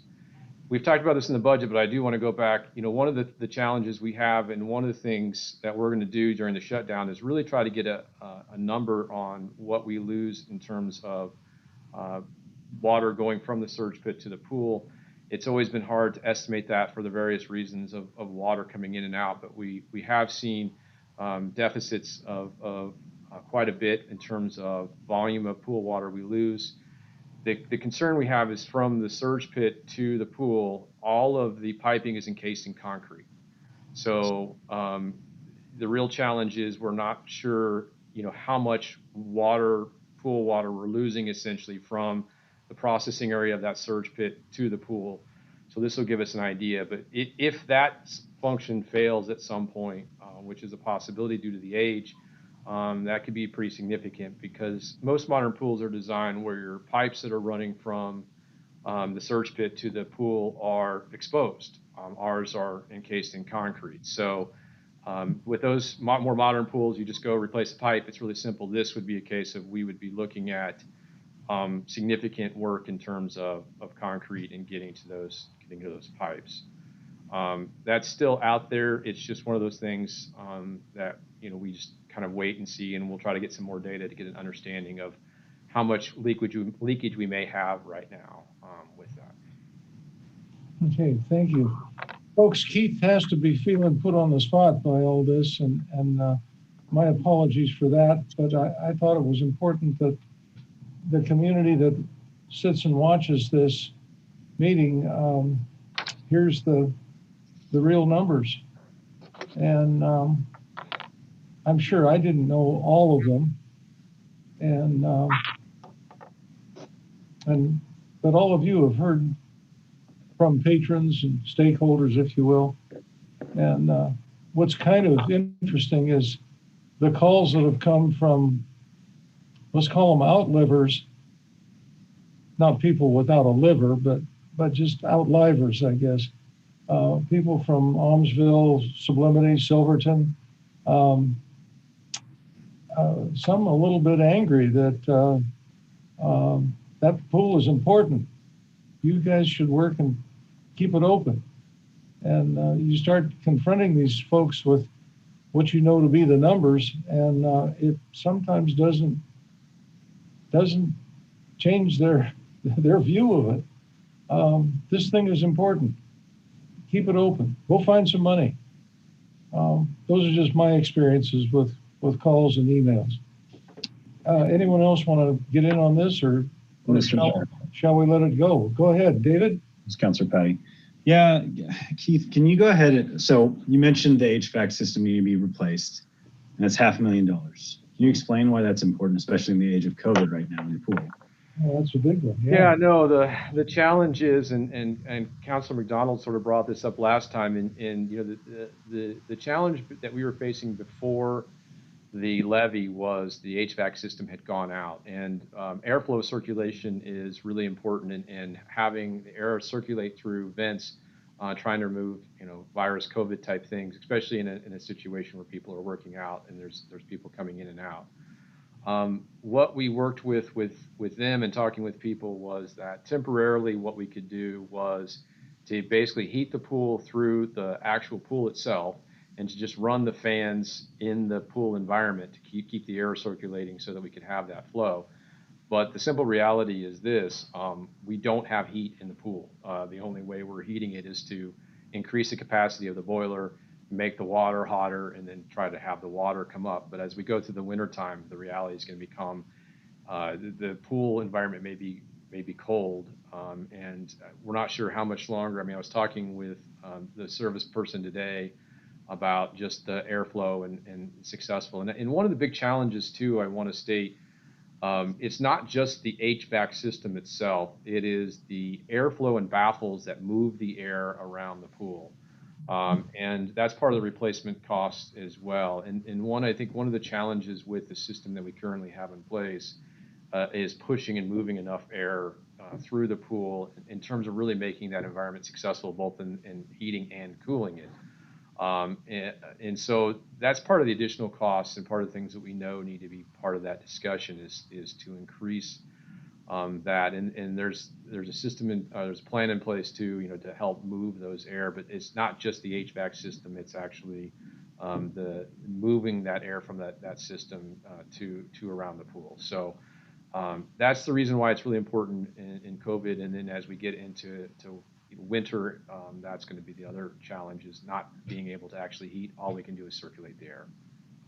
And Keith, presently, is it able to keep the temperature inside the pool at a reasonable rate? Like, you know, I mean, the outside air, I'm not talking about the pool water, obviously. Yeah, you know, I would say it's not uncomfortable, but it's cooler than what you would normally anticipate. And I saw Susanna shaking her head. I think she's being there. I mean, the air temperature inside the pool right now is not too high. It's just not an efficient system to try to have the radiant heat coming off the pool to be the system that you use to heat the entire facility, especially as we get into these cold winter days, rainy days where the sun isn't helping kind of heat the air, if you will. So we knew this was going to be sort of a challenge. Now, Susanna has talked about this. We are still working with Oregon Trust. She's done a great job of working with them. We talked about ways we're trying to save money, and there's a lot of them, and she's been really great about doing this. We're still waiting for what the proposal is from Oregon Trust.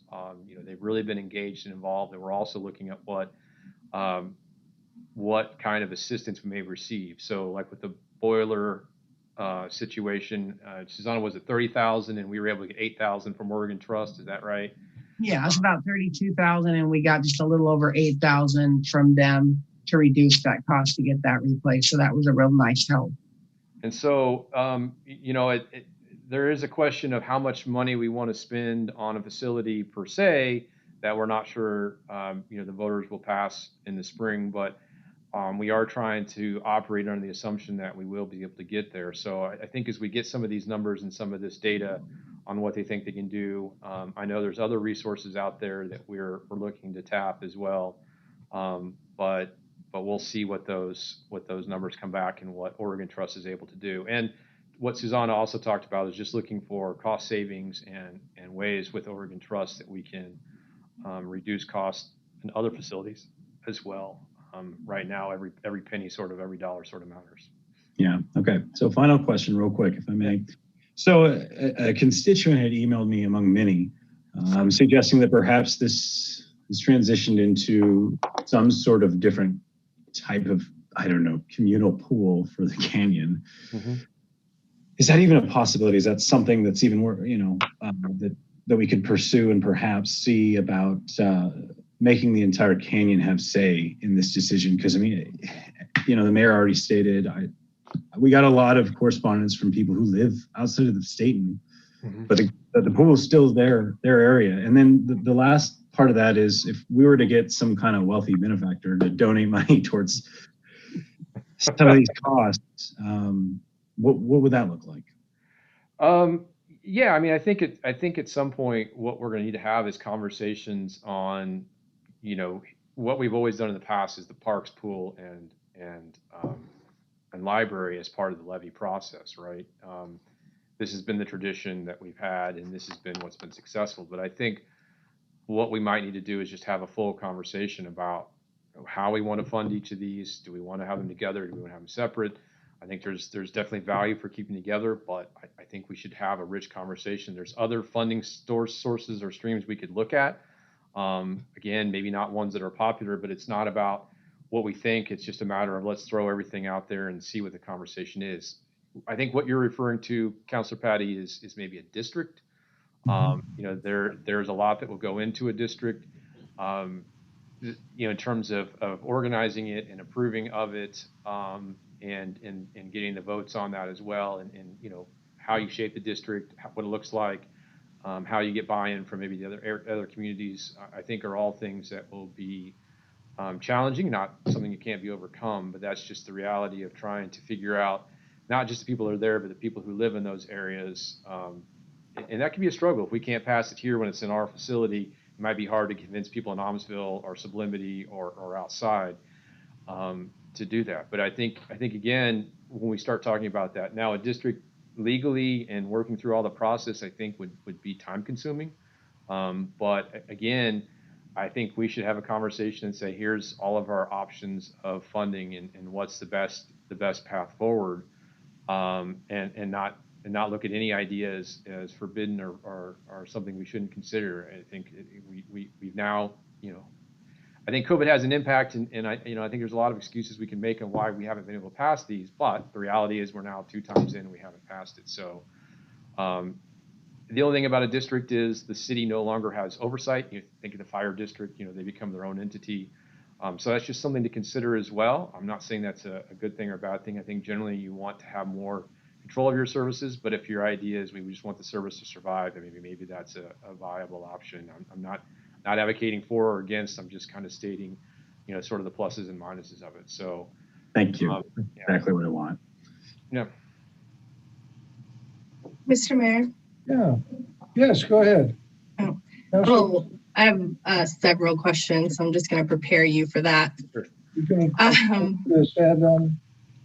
We're going to have 1, 2, 3. That's all right. Go ahead. I'm certainly willing to let other counselors have a say, but I definitely have some things. You're fine. Okay, so I know we have talked about that the levy has failed twice, and the margin of how much it failed this time is certainly less than before. I think that has a lot to do with the messaging. We had lots of community members trying to get the message out about how important the pool, parks, and our library are. We had, mailers sent out and things like that. A little bit more effort was put into this time. But is there any way that we can change the wording for the levy? I understand that the city is not allowed to promote it, or there's certain things that the city is not allowed to do, but somehow it's not being portrayed to our community that they're already paying this, and people look at that first line and decide what they're going to do. They don't read further down, and then even to read further down, even though I know what's going on, it still doesn't make any sense to me either. And so we've tried it 2 times. So I really feel like if there's a way that we can word this differently, that we should try to work on that, because it somehow needs to be conveyed to the community. This is something that we have already been paying. And I know it already says in the block, it said this was passed in this year, this has been continued to pass. And I totally get that.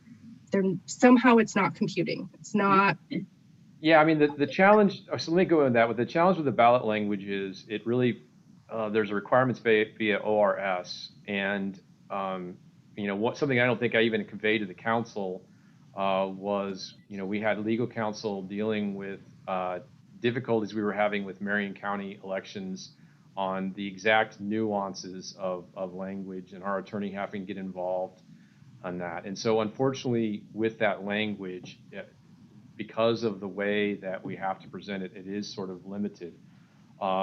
We can talk to the city attorney. We can look at some of that to see if there's maybe some clarifications we can make or something. But I just, it is unfortunately really strict in terms of what we can and can't say and how we say it on there. And that's based off of the legal requirements that are in there. And I understand exactly what you're saying in terms of it is not user friendly. And to your second point, we as a staff cannot advocate or promote, and we can't, as a staff, look like we're advocating and promoting it. We can assist, the groups. We can answer questions. We can be a neutral party that provides feedback. Now, council members can advocate for it, and then of course, political action committees can advocate for it. I know that I've received criticism that I wasn't more active in promoting it, and that's just trying to inform people that legally and ethically I can't do that, right?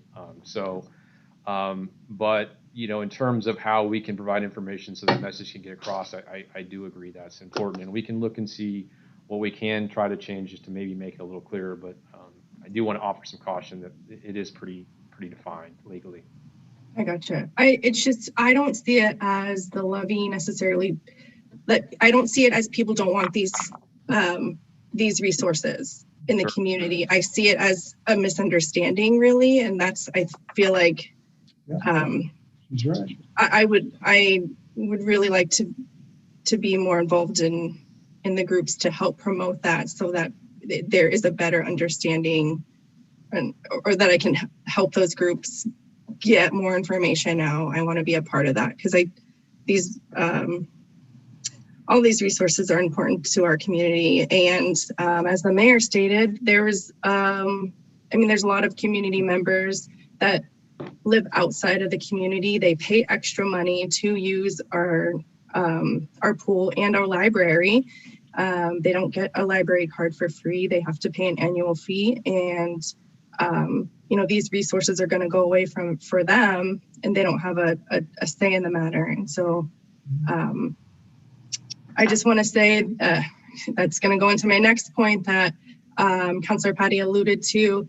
We got I got at least six letters from patrons of the pool asking us not to close down the pool, all for various reasons that have been stated before. Where was I going with that? That's probably the most, 6 emails, but still that's the most communication on one issue that I have received as a counselor since we stopped doing public comment. And I feel like that's pretty big, because that doesn't just represent those 6 people. They represent quite a few members in our community and their surrounding communities. And just want to read this real quick. This is the owner of the courthouse athletic clubs. And he said, the governor's new orders don't prohibit physical therapy, youth sports, massage, and other personal services due to positive impact on mental and emotional health. And it says, I know many of you feel that same way about your workouts at the club. You can say the pool. You may even see them as your physical therapy or youth at heart sports. And I actually went to the pool today with my kids. We signed up for one of the open movement times. And so we were in our own little space, and we made sure that we stayed in that space, and everybody was really polite and made sure that they stayed in their spaces. And I can tell you that there were so many people in there that were like, oh my gosh, it's so nice to see kids in here. We haven't heard kids laughing in a really long time. And I have been in there multiple times either to do lap swim. This is prior to COVID, lap swim and swim lessons with my kids.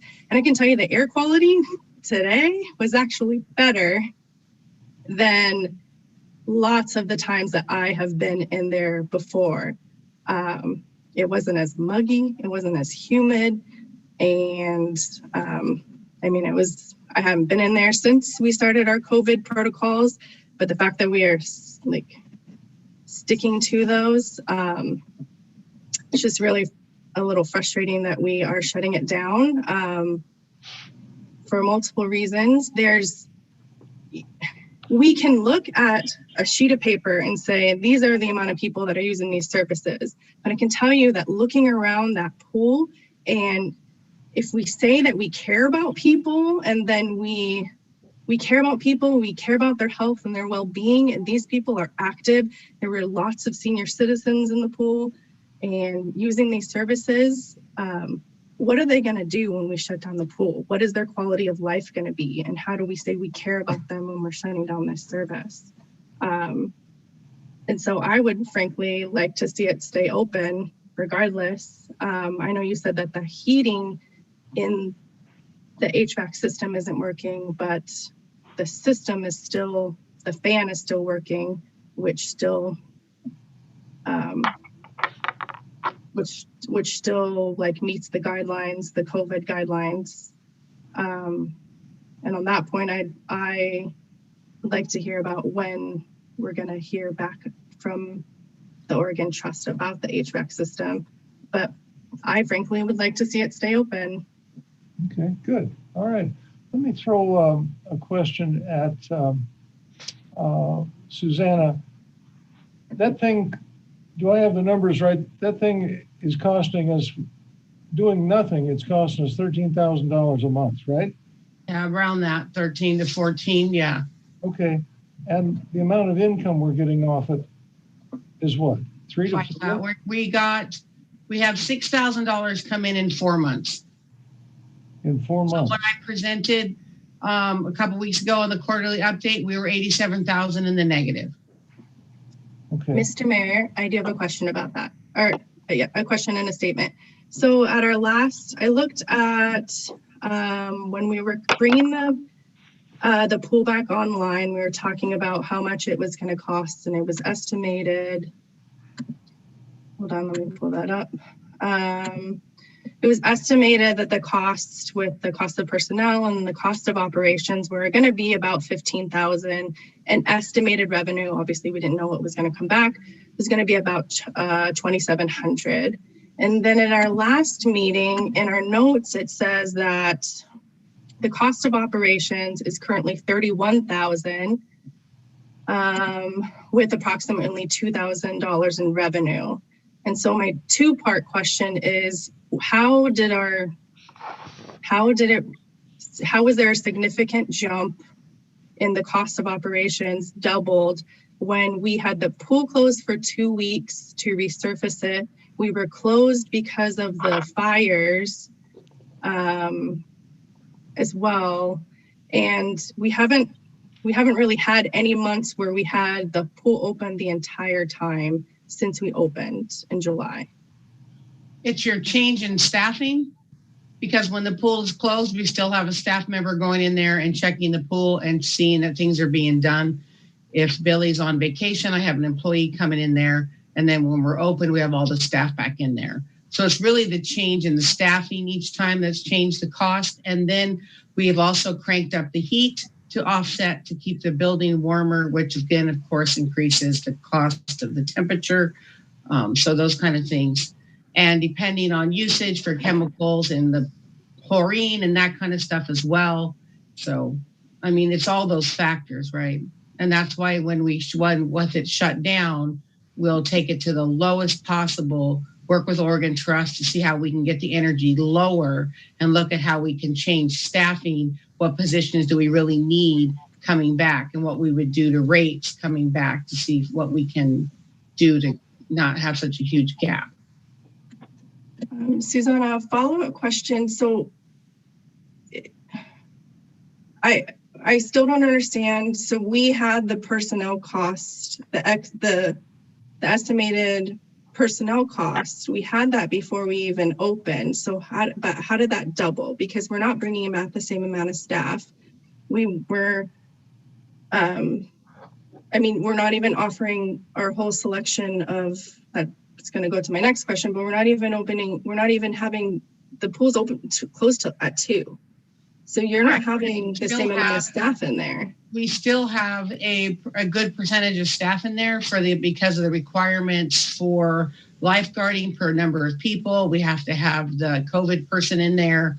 We always have Billy in there regardless. So we still have to have the staff in there for those things. Then when we did the report the first time, I hadn't had payroll yet because when we first opened, I only had a couple weeks. We're only paid once a month. So depending on the timing when I presented to you, I didn't have any payroll numbers. And so when you asked that question last time, I didn't have all the data because we hadn't posted payroll yet. So then the next time we had posted payroll, and then when I gave you the report from 9:30, you had the payroll all the way through from July 1st through the end through 9/25. So that was the first quarter that you actually had the entire time the pool was open to get all the staff that was in there, including even the times that were closed. So that quarterly report is your most accurate data because you have the full scope in place finally. Giving it to you in pieces, you're not getting all the data. If that helps. Does that make sense? Am I making sense? Yeah. Okay. It makes sense. I just don't, it makes sense what you're saying. What it doesn't make sense is what we were told it was going to be in July based on the same amount of people that you're talking about, but it's now doubled. So I estimated 15,000 for basic costs without salaries.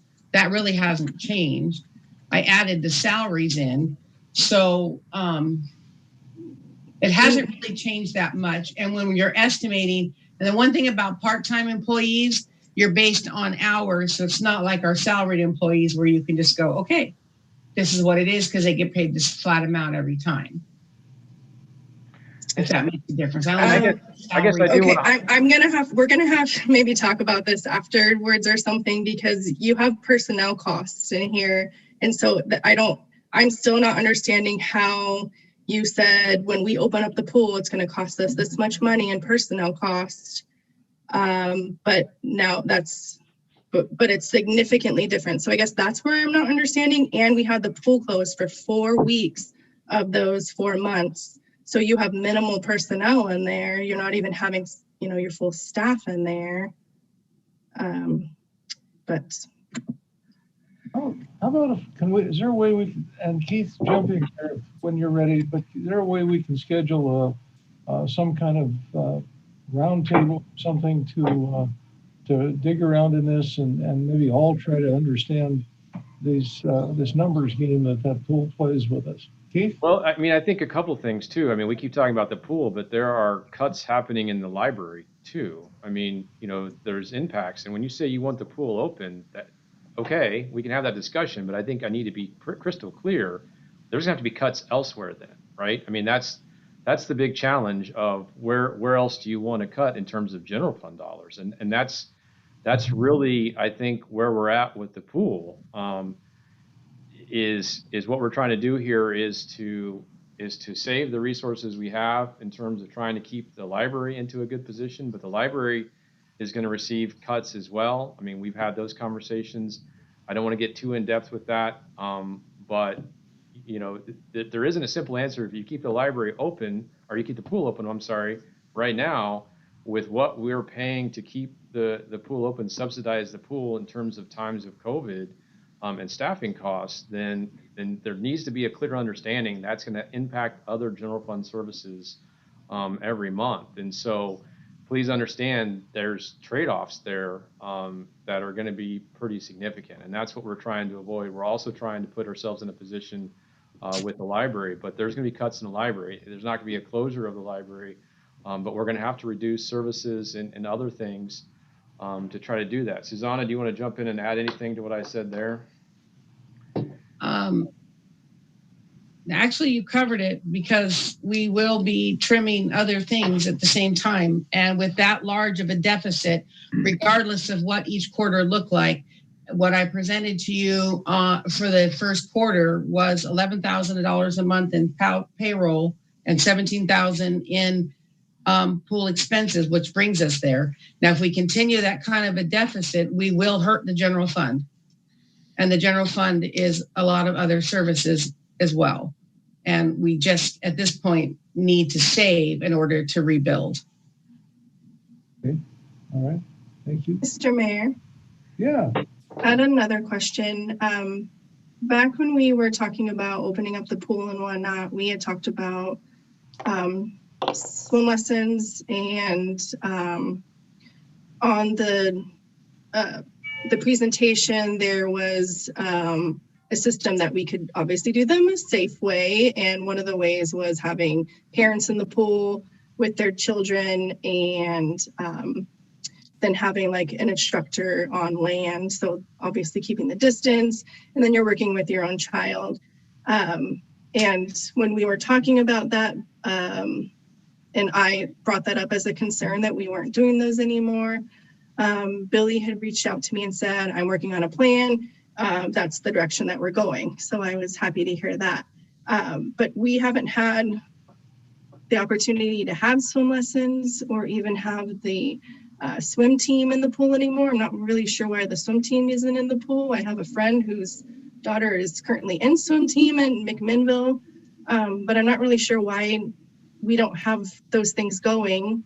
I know they bring in a significant amount of money. I mean, and I know that we have wait lists when we have swimming lessons normally. I can almost guarantee that we would have full swimming lessons. I guess I'm just wondering why aren't we giving these things the chance to actually like to give the pool a chance to make money? That's my question. okay.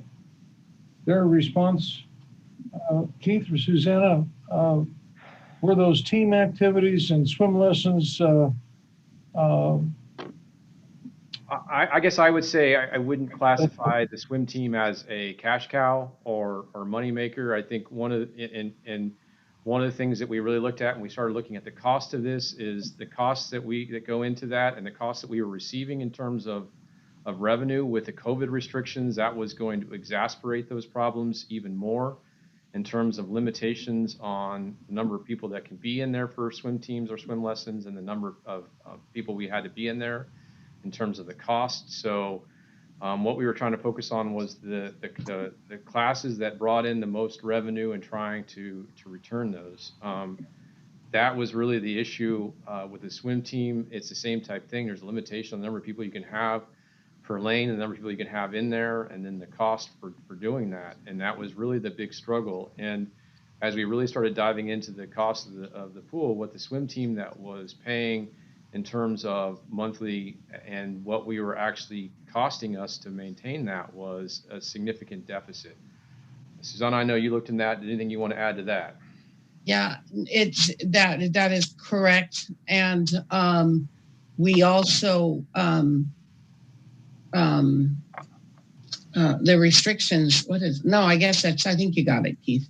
Yeah, I had a thought, but it went gone. The restrictions the restrictions are another factor in terms of limitation in terms of cost benefit, if you will. So as we were trying to maximize what revenues we could have and keep those variable costs down, that was it. And even in the normal times, I think we would really need to look at what the swim team was paying and what it was costing us to have that in there and to have real conversations about that. And looking at what other pools are charging in terms of swim teams and that, we weren't probably charging an adequate amount. But it really, beyond all of that, even in normal times, that's a simple solution of trying to work out and coming to an agreement that helps all parties and to have conversation about what we be willing or not willing to subsidize. But the bigger issue is with the COVID restrictions, it really would put limitations and it required time where we would not really get much return on investment. In fact, it would be more of a negative. And so I'm not saying, one of the conversations that I've heard is pools don't make money. And I think anyone who's ever talked to me no, pools don't make money.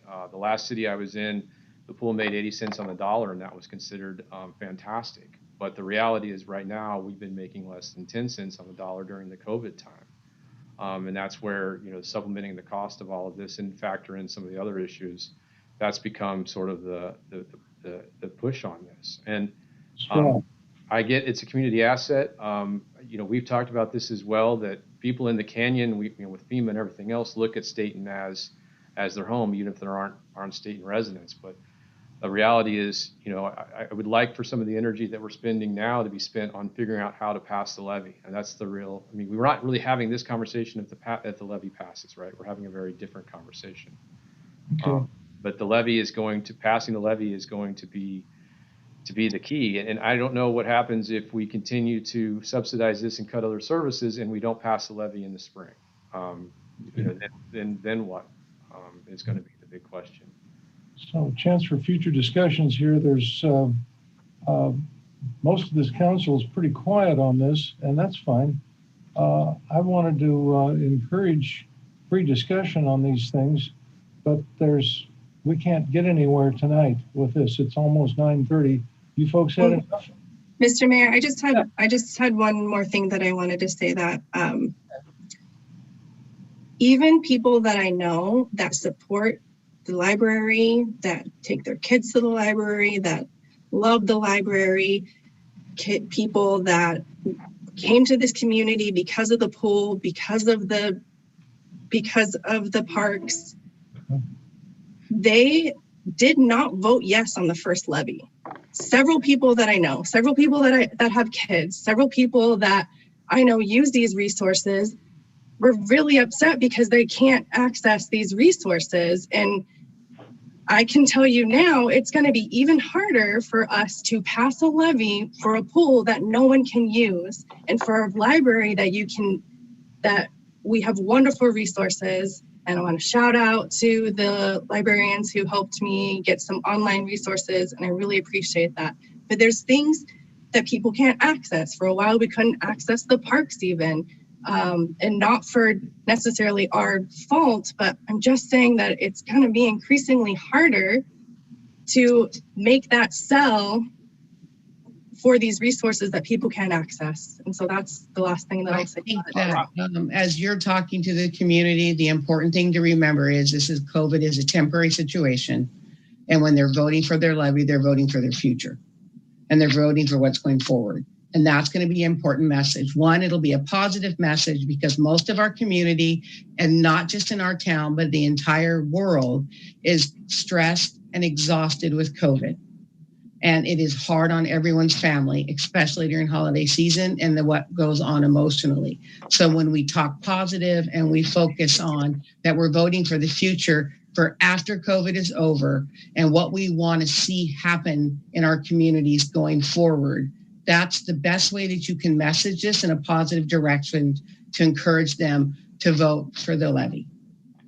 And Jordan, to your point, I mean, if this had gone in 19, I think we would have been fine. If this had gone in 18, it would have been fine. I think COVID has changed the dynamic, and unfortunately, the timing of the levy, right, is such that this is what we're at. And I understand the frustration in terms of the requirements that are being put on us from the state in terms of this, for the requirements from our attorneys and from CIS in terms of public safety.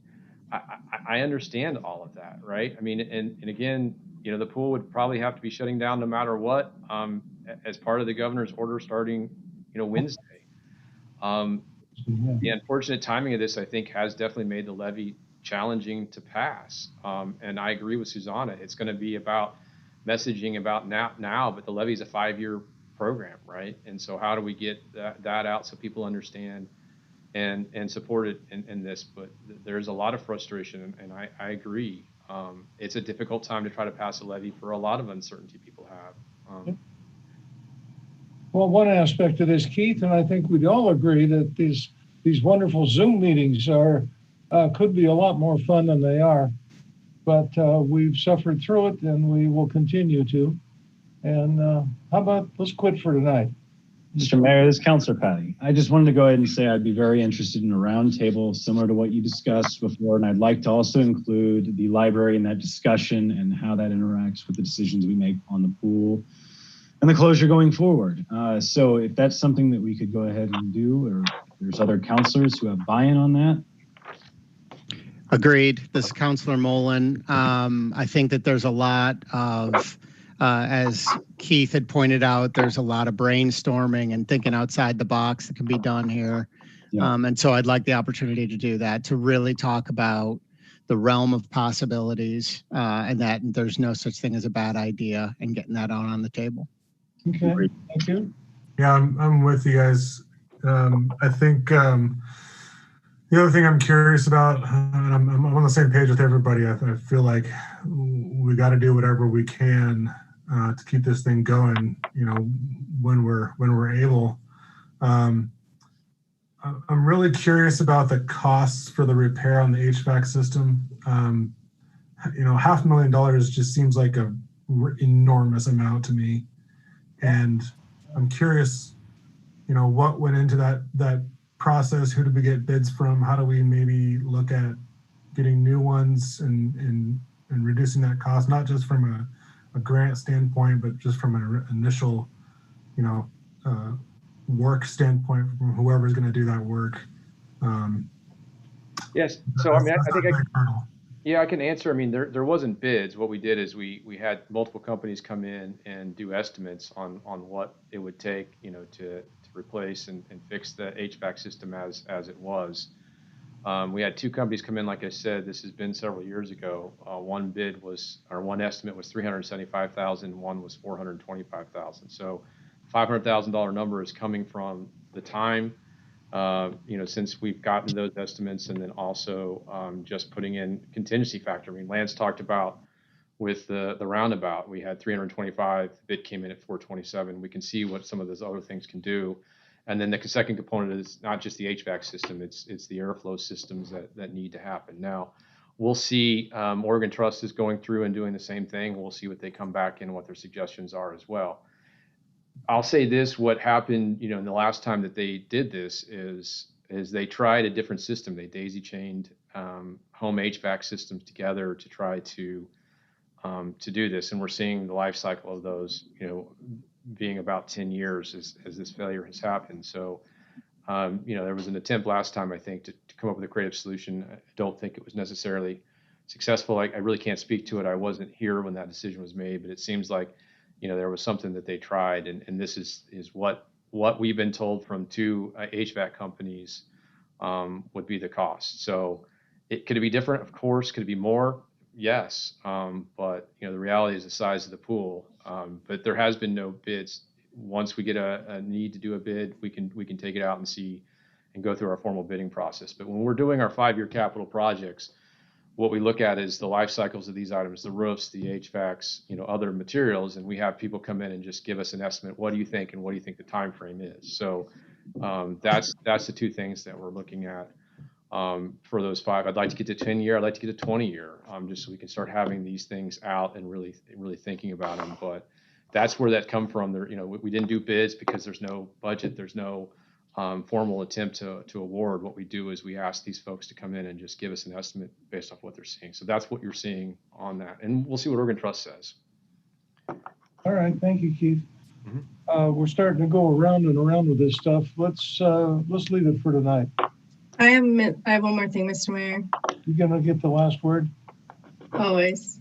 I wanted to congratulate Councilor Mullen and Councilor McDonald on their wins.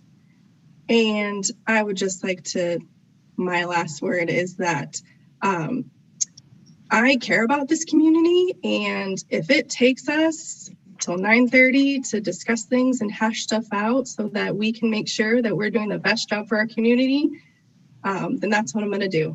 All right. That's all I got. Mr. Mayor, this is Councilor Patty, and I actually have something additional too. I'm sorry. Let's go around some more. Go ahead. Okay. Yeah, these questions are actually going to be for Chief Friesendahl.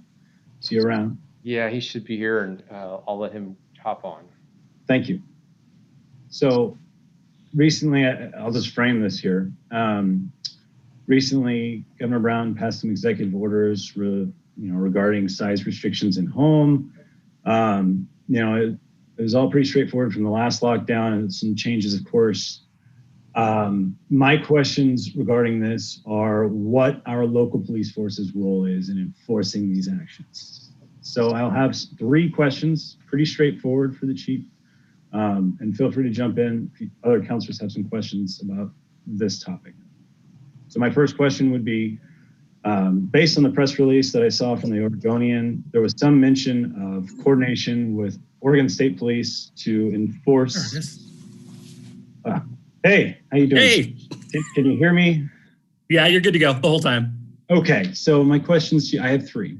So the first one is, what actions have you taken to coordinate enforcement with Oregon State Police at this point to enforce Governor Brown's most recent executive order beginning on Wednesday? So to answer that question is we had no conversation with Oregon State Police prior to the governor's press conference, which was a surprise to all of us, actually. The Chiefs of Police Association was supposed to have a meeting today with the superintendent's office to have a conversation about the governor's order. As of tonight at 9:30, I have not received the email or any communication that we're doing anything different. What I'd add to that is talk about press releases in regards to some of the gyms in Salem not closing down. The governor's office, the press, her press person basically, quote, "Our focus is on voluntary compliance," which goes right back to where we were at the first go around with this. So to probably just sort of get ahead of you maybe a little bit, I've already given direction to my staff that we are going to continue to educate in regards to this. We are not going to be, at this point in time, I can't see a situation in which I'd cite somebody for a C misdemeanor under that. Again, if it was a business or something, we would refer them to the organization that would oversee that, which could be everything from OSHA to OLCC, that kind of thing. But in regards to knocking on somebody's front door and telling them that they can't have so many people in their home, I do not see us doing that. So thank you very much. I really appreciate that. It was blatantly transparent. I'm really hoping that some citizens jumped on and heard that, because there's some scared people here. Okay.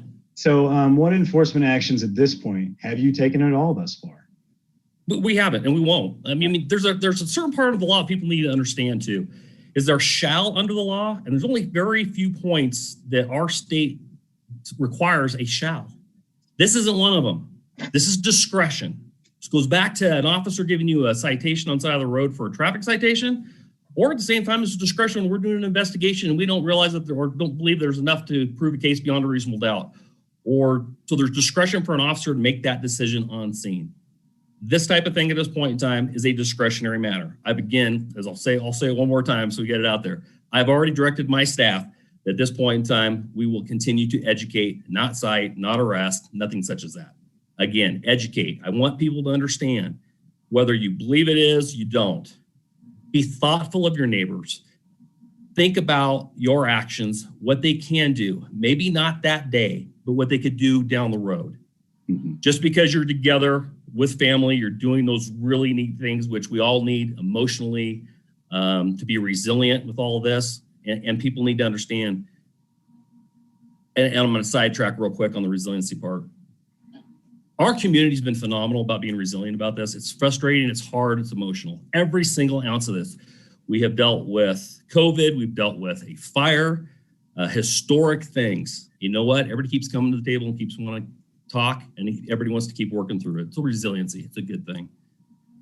So when we're with our families and stuff, just be thoughtful that when you leave your homes and you go back, that you're still going to have interaction within the community, and that could put some people at risk. So just be thoughtful. That is probably one of my biggest messages is be thoughtful, try to follow the procedures that you can. But as a law enforcement, in regards to enforcement to the community, I don't see myself doing that, and I've already given that order to my staff. That is outstanding. That alleviates the need for my last question, and I just want to say I thank you for your transparency on that. And I will be passing that word along to the citizens that reach out to me going forward. And so thank you so much. I really appreciate it. And I'm really glad to live in a country where that's not something we got to worry about. If anything comes up in regards to the Chiefs of Police Association, I always share that information out. with Keith. I don't know what the work group's going to show, but I don't think it's going to be much more than what we've done in the past. Right. All right. Thank you very much, Chief. You bet. Anybody else? Thank you, Chief. You bet. Take care, everybody. All right. Anything else this evening?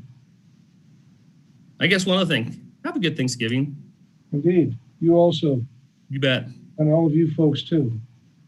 Be well, be safe, and good night. We're adjourned. Okay.